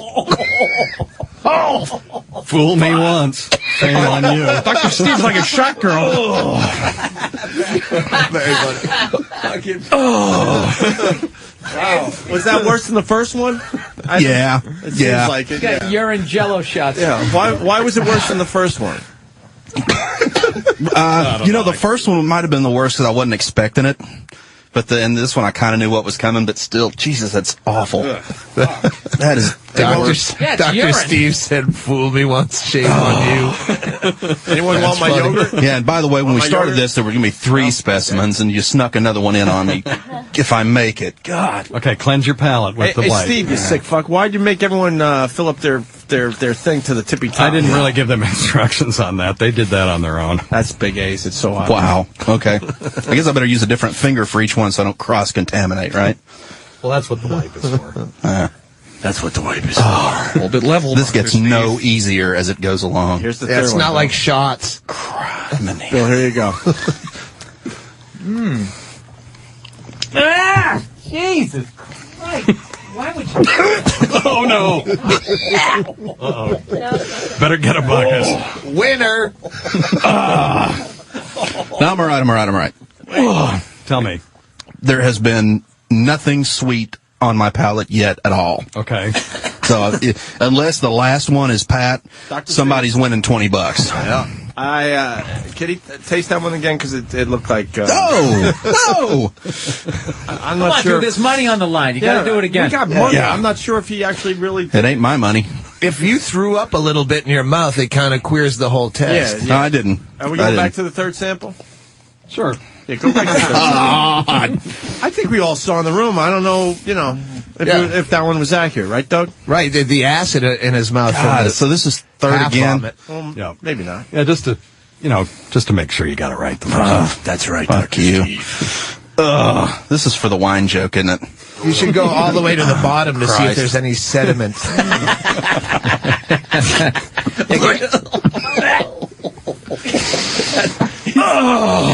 Are you laughing or puking? Both. Fuck. He really has a problem with the third sample. That's. Oh, man. You'll All right, feel did you get that one? You You know what? feel By like the that's way, a good one? Just by watching the reaction, I'm going to tell which sample was each guy. Okay. That's what I do. Okay. Wow. Awesome. That would be Hold a great on. party Without trick. seeing our taints? Yeah, hold on. So what would that make him medically? Second opinion? Boo. But that's okay. I'm a little You're off my tasting game. piss, so it's okay. Here comes the fourth and last sample. Trying to figure out who has diabetes by tasting their urine. You're in the damn it. money. You're in the money. Damn it. That was Pat. I'm betting that was Pat because it was just a little bit sweeter. Because it was the last. Yeah, you're right. The last piss you drink is always the sweetest. Did you taste a little onion in there? I had some onions last night. Oh, they all have onion and. Oh, Jesus. Okay, You so all right? I haven't even been able to look. I know, I looked see one that. time. he did 4 samples. 5. 5 samples. 3 he felt were not Pat's, and the 4th one he thought was Pat's. Well, pretty accurate, because I'm going to say the 4th sample was Pat. By the reaction, obviously. Number 3 was so big A, and I don't know your two cohorts. Who's the other pisses? You? Yeah, raise your hands, guys. Let me look at your belly. All right, you were number 1, and then he's number 2. So how do I do that? What's his name? That's Rob. That's John. John was sample 1, and who? What? Rob. And Rob was 2. That's my guesses. I'm gonna switch that. I'm gonna say his was 1, he was 2. I'm with you on Big A and Pat. Okay. Initially, I was going to say no, sorry to Todd, so he'd have to test the one again. But you already pulled that trick on him. Actually, who was number 1? Okay, so you were whoever got him as number 1 was exactly right. John. I could be a doctor. Let's go. I know I got all 4 now. Because that was the only one I had a problem with. You got it exactly right. And Todd detected. So we've proven that this is not a myth, that this was a real thing. Hold on. So who's number 2, Rob? It was me. And Big A's 3? Yep. You nailed it. I fucking nailed it. Wow. Reaction. I want my medical degree, and I want it now. You go with the diet. Wow. See, the diet, because he's like in the best shape, and it was a less of a reaction. You could go into urology. You'd probably be good at that. Look at that. Well, I've You had can taste my piss anytime. I've had a few fingers up my ass in the last few months, so I know a little something about fucking prostates. Trust me. Really? I had a little scare. Everything's good though. Yeah, a little scare. But it was nothing. It's always nothing. Yeah, in that's the why end, I don't go. But for 3 months, I had to wonder if I had something. That's where they bad. check it. And that's the Motherfuckers. feeling you have afterwards when they go, hey, you're all good. So it's like, yeah, well, so then you really didn't need to do that. I did got you? paranoid once. I must have had some kind of urinary tract infection. It's just like a fucking touch of infection at the head of my cock, and I freaked out. And I went and they had to fucking jam the metal Q-tip down your cock head and scrape you to fucking test you. And I had nothing. And I was so fucking angry that I went through that. Like, I should have just done, like, everything I've just ignored went away. You're almost eventually. angry you got nothing. Yeah, After I what they know. put I you want through. some. You're like, Yeah. what do you mean nothing? And I was first out on the road, so I was just, you know, You're going to feel some broken. pressure. Right. Yeah, a little. Yeah. I thought one way that we could end this bit, because there's not a huge payoff other than that. Well, Opie bring is the interns fucking back genius. in. They can close a bit strong. Well, I wondered if E-Rock would want to smell double vasectomy Todd's breath after that. Man kiss. Hang on. Hold on. Fred from Brooklyn makes a very good point. Let's go to Fred. Fred, how are you, buddy? Hey, good morning, buddy. What are they going to do next? Taste hum for cancer? This is fucking disgusting. I'm trying to eat breakfast here. Is there a cum test? Dr. Steve. Thank you, Fred. Jesus. Not Always today. good to Not today. That's next year. All right, E-Rock's going to smell Todd's breath. Double vasectomy Todd or whatever. Not puke worthy. He's making a face. Here you go, bro. Oh, take another shot. Take another hit. One more hit, E-Rock. Can we do like a... Come on, E-Rock. Puke is funny for some reason. Come on, Virus, come up with something. Puke is funny. Dude, you have piss breath. Get away from me. What is his breath? I didn't go. What does breath smell like? It smells like piss, but... Dr. Steve, can we do a sniff breath? Yeah, of course. E-Rock, are you good for a sniff breath? As long as the lawyers are okay with it, because we're going Maybe we should outside play the 4 parameters. card Monty with the samples. Right. And do it again. That's a good point. 2 out of 3. No, it was very obvious. When did this shit come down on satellite radio with all the fucking lawyer shit? Like, see, when I this yell and was the scream, they fucking think, Wild West. Thank you, last Doug. time. Because when I yell and scream, they think I'm fucking nuts. Thank you, Doug. Well, for backing me up. It's frustrating as hell. I can't Is even it tell fucking you. corporate? Oh, hell yeah, it is. Excretory humor apparently can be considered still obscene even on satellite. And what the way it was explained to me is that they're worried about some attorney general in Alabama wanting to make a name for himself by saying these Really? guys were, throwing The urine around the attorneys studio. all worry about what might On the pay happen. service? Yeah, no, You've dealt with it, I know. Yeah. I know. Ugh. The man show, I can't even imagine. Fucking unbelievable. I can't even imagine what you guys dealt with. Shit that you're just jaw-dropping where you go, I'm not even fucking trying anymore. That's what happens. We had That's what fucking happens. Fucking Rogan might have told you this story, but we had one idea. We were going to do a fucking bring titty dancers and beer to the homeless. Set up a homeless fucking titties and beer camp. Easy bit. Do it like a humanitarian beer drop and have a fucking UN-style truck with juggies and the fucking flak jackets. And they said, no, you can't bring them alcohol because these people are alcoholics. And we go, all right, we fucking settle for we'll bring it fake beer with man show beer labels. Oh, you can't do that because even fake beer has trace amounts of alcohol, which could cause a reaction. And then it ended with, this is over a course of fucking like 2 weeks of back and forth waiting for word back. It came down to their last note was, well, what if one of these homeless people has AIDS and bites one of the crew? They actually said that, and that's where you go, you know what? Fuck it. I'll do your stupid fucking jokes. And Lawrence Talbert's homeless. They beat you down, man. Because you come up with these really creative things that you know will work with the audience, and then by the time that it goes through the lawyer And filter, lawyers fuck up you more actually shit than censors. You actually sit here depressed as all hell because you know how good it could be. Yeah. Although this one was all right. And then then the kicker in the end is when it isn't funny, then it's your fault. Oh, yeah. Exactly, yeah. Right. Because then all of a sudden the ratings come out. What happened? What do you mean what happened? You took the balls out of Right. the joke. Where do I That's what start? happened. Well, yeah, that's why I had to do that long prelude to this thing to give it social relevance. Yeah, I understand. Yeah. The stuff they think of is like, shut up. Just fucking go away. Go work on something else. All right. What else can we do with Dr. Steve? What else can we do with urine? Yeah, can we pour it on people's heads? Yeah, there's Or is that a leftover problem? urine. That we can't do anything I like with. Donut Day a lot, where you can bring home a fucking honey glaze, but Urine Day, We could dump donuts all in. that leftover piss. How about we dump donuts in the urine? Steve C is panicking that you the will donut- do something else with the urine.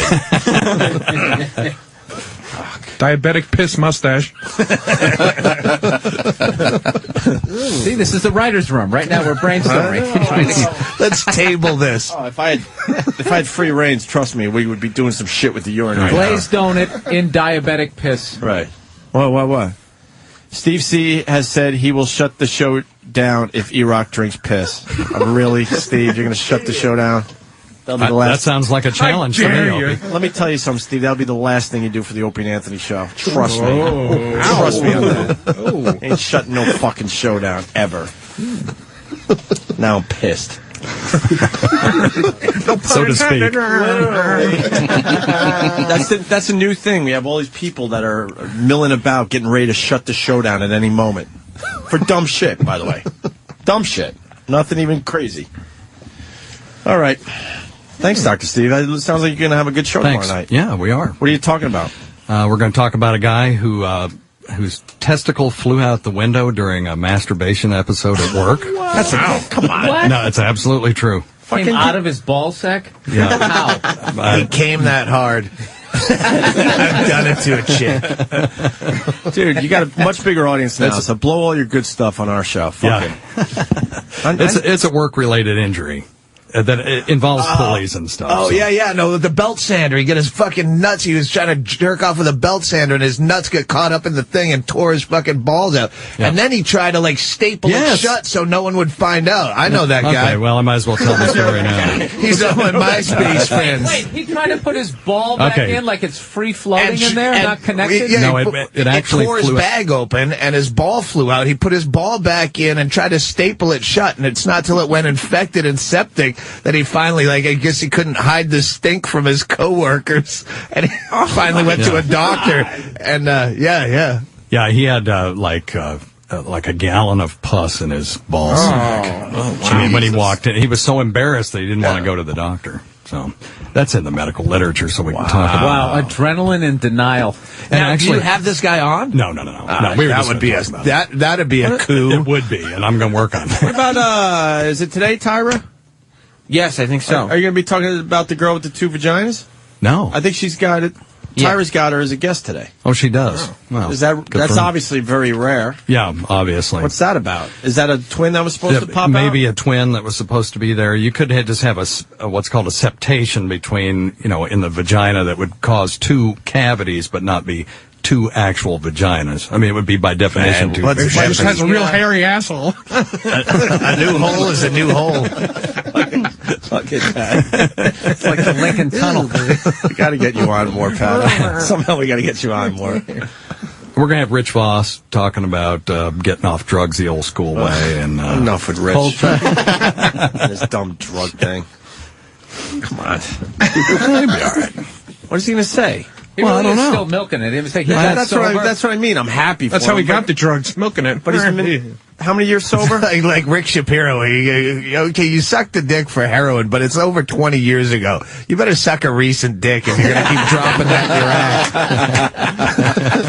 in your act. We're all happy for Rich. No, he'll give you good radio. Oh, yeah. Yeah, no, it'll be fine. And we've got, another guy coming on after him that did it the new school way with Suboxone, and we'll just sort of compare those things. Hey, ask Rich if he ever eats any red meat.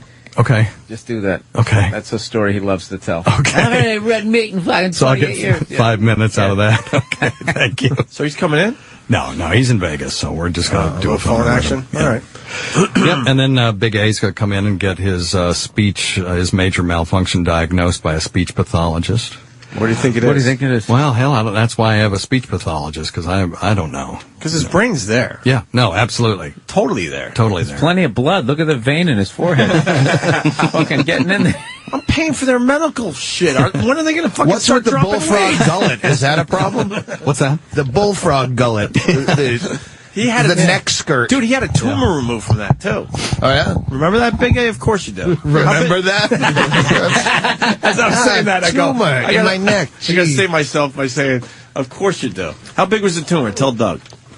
I think it was that big. Yeah. Nice. Good thing we're on TV. Did you keep it? No. Size of a golf ball, roughly, is what you're... Yeah. Why would you keep it? I would keep that, right? Yeah. This is like to put it under your pillow for the tumor fairy. How much could you get for a golf ball tumor, you think? That was a matzo ball he swallowed the wrong way. He really does have a pelican chin now, huh? Are you trying to lose weight? Are we swallowing fish whole? Well, actually, I am, man. It's not easy, but I am. Why isn't it easy? He's got bad sleep apnea, and we got hooked up with a guy named John Gray who works for one of the I can't remember the name of the company he works for. He's got a band, though. We'll probably have to plug his band on our show, but he got Andrew a CPAP mask for free, and that's going to make a big difference in his ability to be able to lose weight. Because when you've got really, really bad sleep apnea like he does, you're just filling up with fluid, you're sleeping all the time, you're not using energy when you are up, so, you're not getting that restful sleep, so you can't drop the weight. Sure. So, you look to me like since the last time I saw you that you've dropped some weight. A little bit. Yeah. Yeah, so I we're think still it's the working on vertical it. stripes on his shirt. Makes him look slimmer. Just he might need a new prescription. The big thing is I'm not treating them, but I'm facilitating their treatment. And your money, and for which you won the Weird Medicine Philanthropy Award last year, by just the way. amazing, right? What am I going to do next? It's just crazy. I've done it all now. But it's good. These two guys both have jobs, and neither one of them have insurance, and they've got bad medical problems. So we've at least gotten them back into their doctors, and we're funding their office visits and all that stuff. With his fucking medical bills, the least you could do for me is make sure your urine doesn't taste like syrup. Well, I was requested. Oh. I just didn't take the pills he last didn't night. take his pills last Oh, night. all right. So it set up the bid a little bit. Yeah, a little bit. That's a good little to bit. know. Let me say hi to Greg in Austin. Greg. Hey, what's up, guys? Hey, man. Dr. Steve, I'm just trying to find out why do you have such a problem with Dr. Kaku? You know, if he started commenting on all kinds of medical stuff, we'd all think he's an asshole. So why do you hate him? Well, you know who Michio Kaku is, Doug Stanhope? No, I have no idea. He's a he likes the stars. He never met you, Kaku. He's into the space thing, you know. All right. Yeah. And, And the Dr. Steve knows a little bit about that stuff too, and thinks Michio Kaku, who's known all over the world, is full of shit. Well, no, this guy's absolutely right. I mean, I'm an asshole for even saying anything about him. I've read his papers, and I mean, he's published in physical journals, and I've never have been. I am the editor of a medical journal, and so he's right. If he started spouting off about medical stuff, I'd think he was a prick. So, it's just, I grew up with Carl Sagan, and Sagan was the great, liberator of knowledge, and Kaku just his approach to it is so fairy tale. It's all this, if you go through a toroidal black hole, it's Alice in Wonderland, Anthony. I mean, it's the way dumb it down for us. You think, okay, Look at so us. Alice in Wonderland's a good Through reference the looking to glass. Yeah, okay.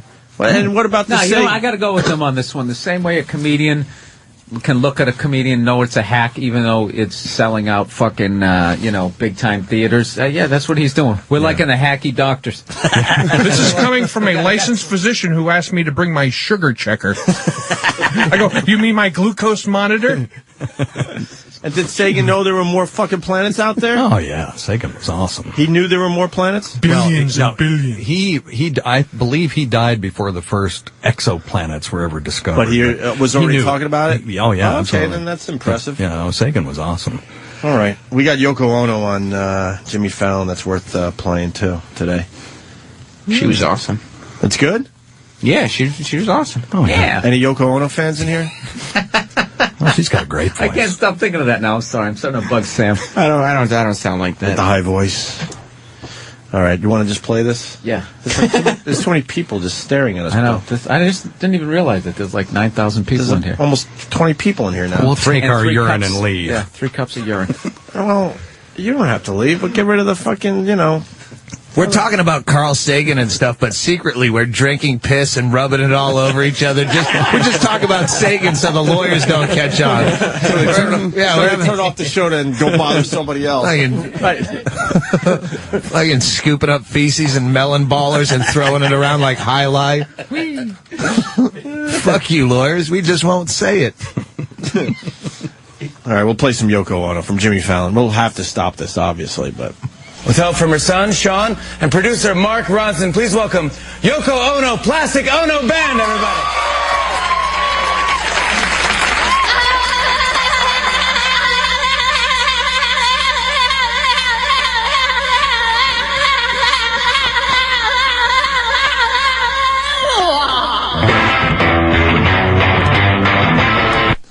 Wow.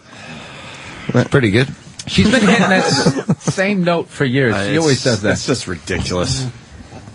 It's avant-garde. You don't get it. I know, You don't get it, Opie. You're not deep She enough. sounds like she's being tased. Did you call her taser last night?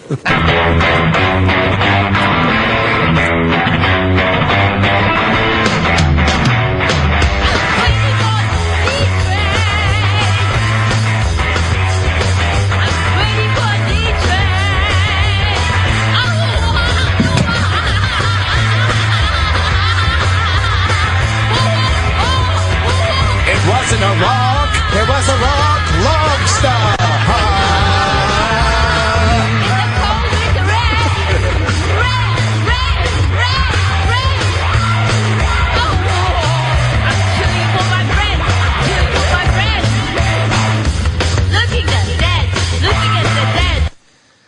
How much longer, Sam?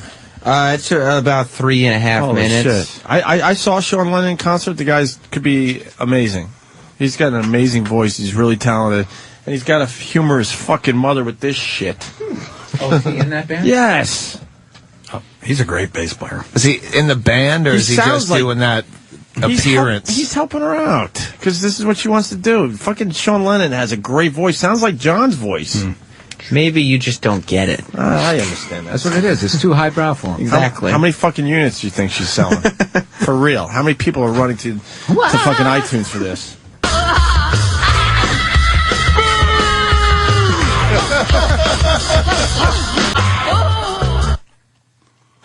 I don't think that was it the end? Pretty much, Sam. I don't think it was over. You want to hear more, Doug? Is there a B-side? The band sounds all right. You know what? This has to be too bad Danny left and Nance not here today. So in honor of those guys, Ted, go ahead. I would rather drink Big A's piss than listen to any more of this, but it sounds just like Doyle Hargrove's band in the background. Sure does. From Sling Blade. Yeah. It's the same. It's pretty much the same fucking beat. It is.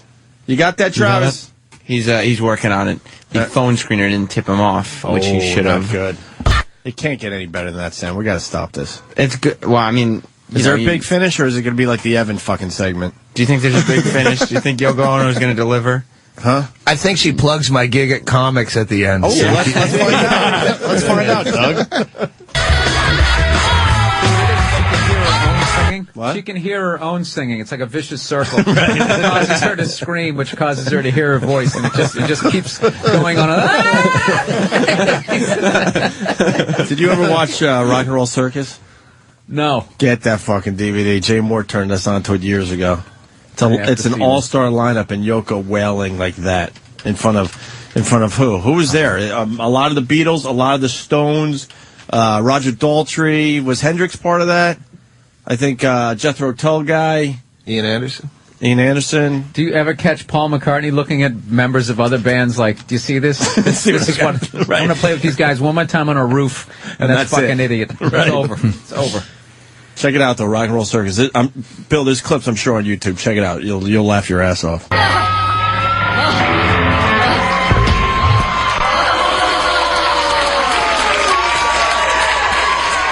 Moving mountains.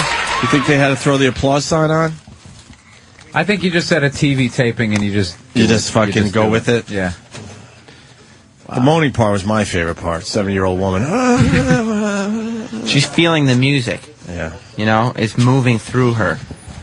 All right. Her voice is just another color on the canvas. Wait, you got the lyrics? Doug, you want to do the lyrics for this song? Is there any lyrics? No lyrics. They're cleaning up urine. Let it be known they're fucking scrubbing up urine from everything. Why don't you take they 2 list trips? no lyrics. Yeah. There's no lyrics listed? No. Dr. Steve, everyone's calling with their medical problem.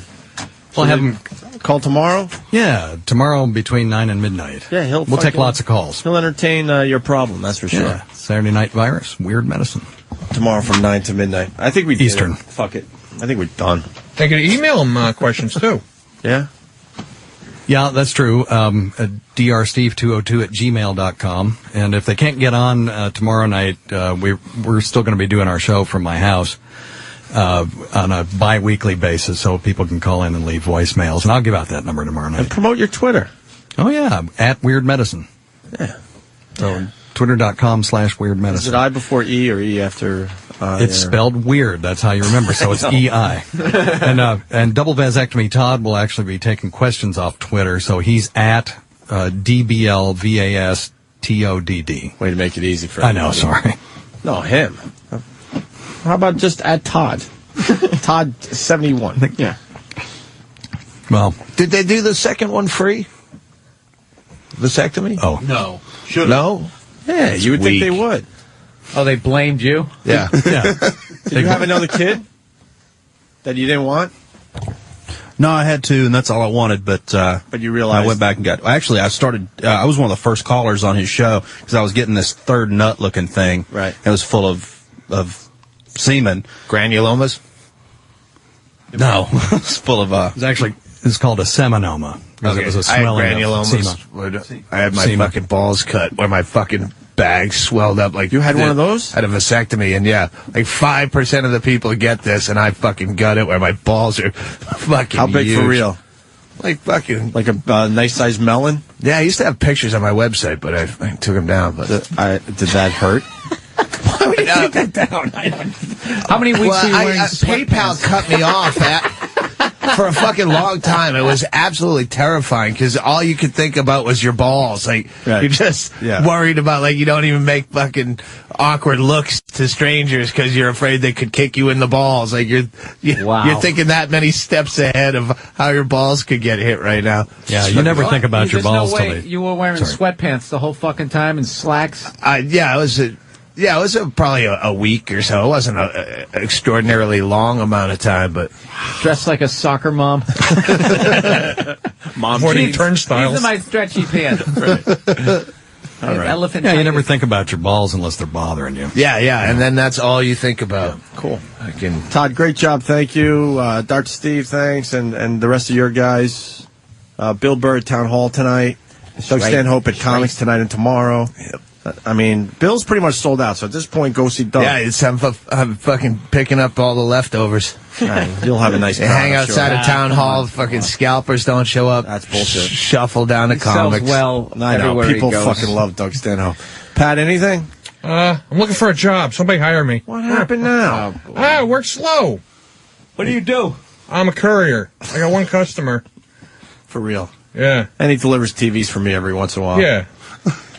Old, big projection screen TVs barely fit in a full-size van. I had to put it in there face down. Fucking weighed like 1,000 pounds. When I bought this place, this old, huge TV was in there. Gave it to my brother. Yeah. So, Pat, how much did you charge to bring it all the way out to Southold? Which is like... I was going to do it for free. Yeah, 80 miles away. It was like 100. I originally was going to charge like 100, and then you made it like 200 or something. I like had that. to yell at you. I'm like, fuck, this is going to cost me money, but I got to teach Pat that he can make a little more money than he's making. Yeah. Well, I'm not a very good businessman. I'm noticing. $100, Doug, to take a TV from my 40th fucking floor apartment that weighed how many pounds for real? 400? Easy? No, in the twos, In at the least. high twos? Yeah, it was very bulky to handle. Right. Me and Kenny. Right. So, and now drive... How far is Southold? It takes at least... Real far out there. At least 2 to 2.5 hours from New York City. Like past 60. He was only charging $100. He has a shitty van that gets horrible gas mileage, so the gas alone would have been at least a tank and a half of fucking gas, and then the tolls and everything. And he only wanted $100 to do this. I'm like, where's Did you your business? overpay him? Yes, I said. I yelled at him. Like, no. Well, I was hoping to make money in volume business. What fucking kind of TV weighs 200 and something An old pounds? projection. It was like a It was a one cabinet. of those boxy fucking things. It was big and heavy. Like the widescreen that was... It was like a 1980 projection screen Yeah, TV. those things are brutal. Yeah. I don't know, because I never really used it. I said, Yeah, fuck TVs used to weigh as much as a stove. that. Yeah, people forget. Did you junk it? It's like those old VCRs. Keep that? Top My loaders. brother, it's stuck in my brother's place because then it went bad and he can't move it out of there because it's so fucking heavy. So it's like, Hey, I need some more. It's like a safe. I would have chucked that out of 40 stories, like fucking rock and roll style. Like, yeah. open a window, Right, let's just piece like this go. out, chuck it out when we're drunk at night. All right. With that, we're out of here. Bill, thank you for coming in early. Thank you. Bill Thank didn't you want to for come in having early, but we kind of begged him, and he Hey, is that an he stepped AC/DC up. box set? You want one? Oh, Oh, really? I didn't even think of that. But hey, if you're Are you an throwing away- AC/DC fan? Yeah, big one. Remember when they played Giant Stadium like a month ago? I wanted to go there. I could almost hear it from my trailer, Moonachie. What's the slug line? We should give Pat one of these. Fuck it. We have enough to give away, and we'll give more to the listeners next week. Yeah, fuck the listeners. I mean, Yeah, I think the last one we gave away was the last one we had to give away. Danny said we had 2. Did we give out both? Yeah, we gave both. I don't think Bill really wants his. Sorry. that's all right. Don't worry. You know what you want? You know what? Happy holidays. Take the fuck No, off. no. They'll get more in. They get more in. Bill, Go ahead. you can't do that. We Come on, gave you dude. I'm one. doing great. I sold tickets to Town We Hall. gave I'm you doing one, fine. Bill. The guy lives in a van. You feel guilty, don't you? No, I don't. No, I think it's a good thing to do. Go ahead, take it. God, you fucking cunt. Put me on the spot like that. Go ahead, That's all Pat. right. You know what you're doing. Go ahead, come over and get your prize. Come over and get your prize. Come on, Pat. Look at him. There you go. He has no shame. Look at him. He's walking right Make over. some guy drink your piss and like, well, Yeah, there you go. add some insult to injury. Enjoy it. Hey, whose 20 is that? Don't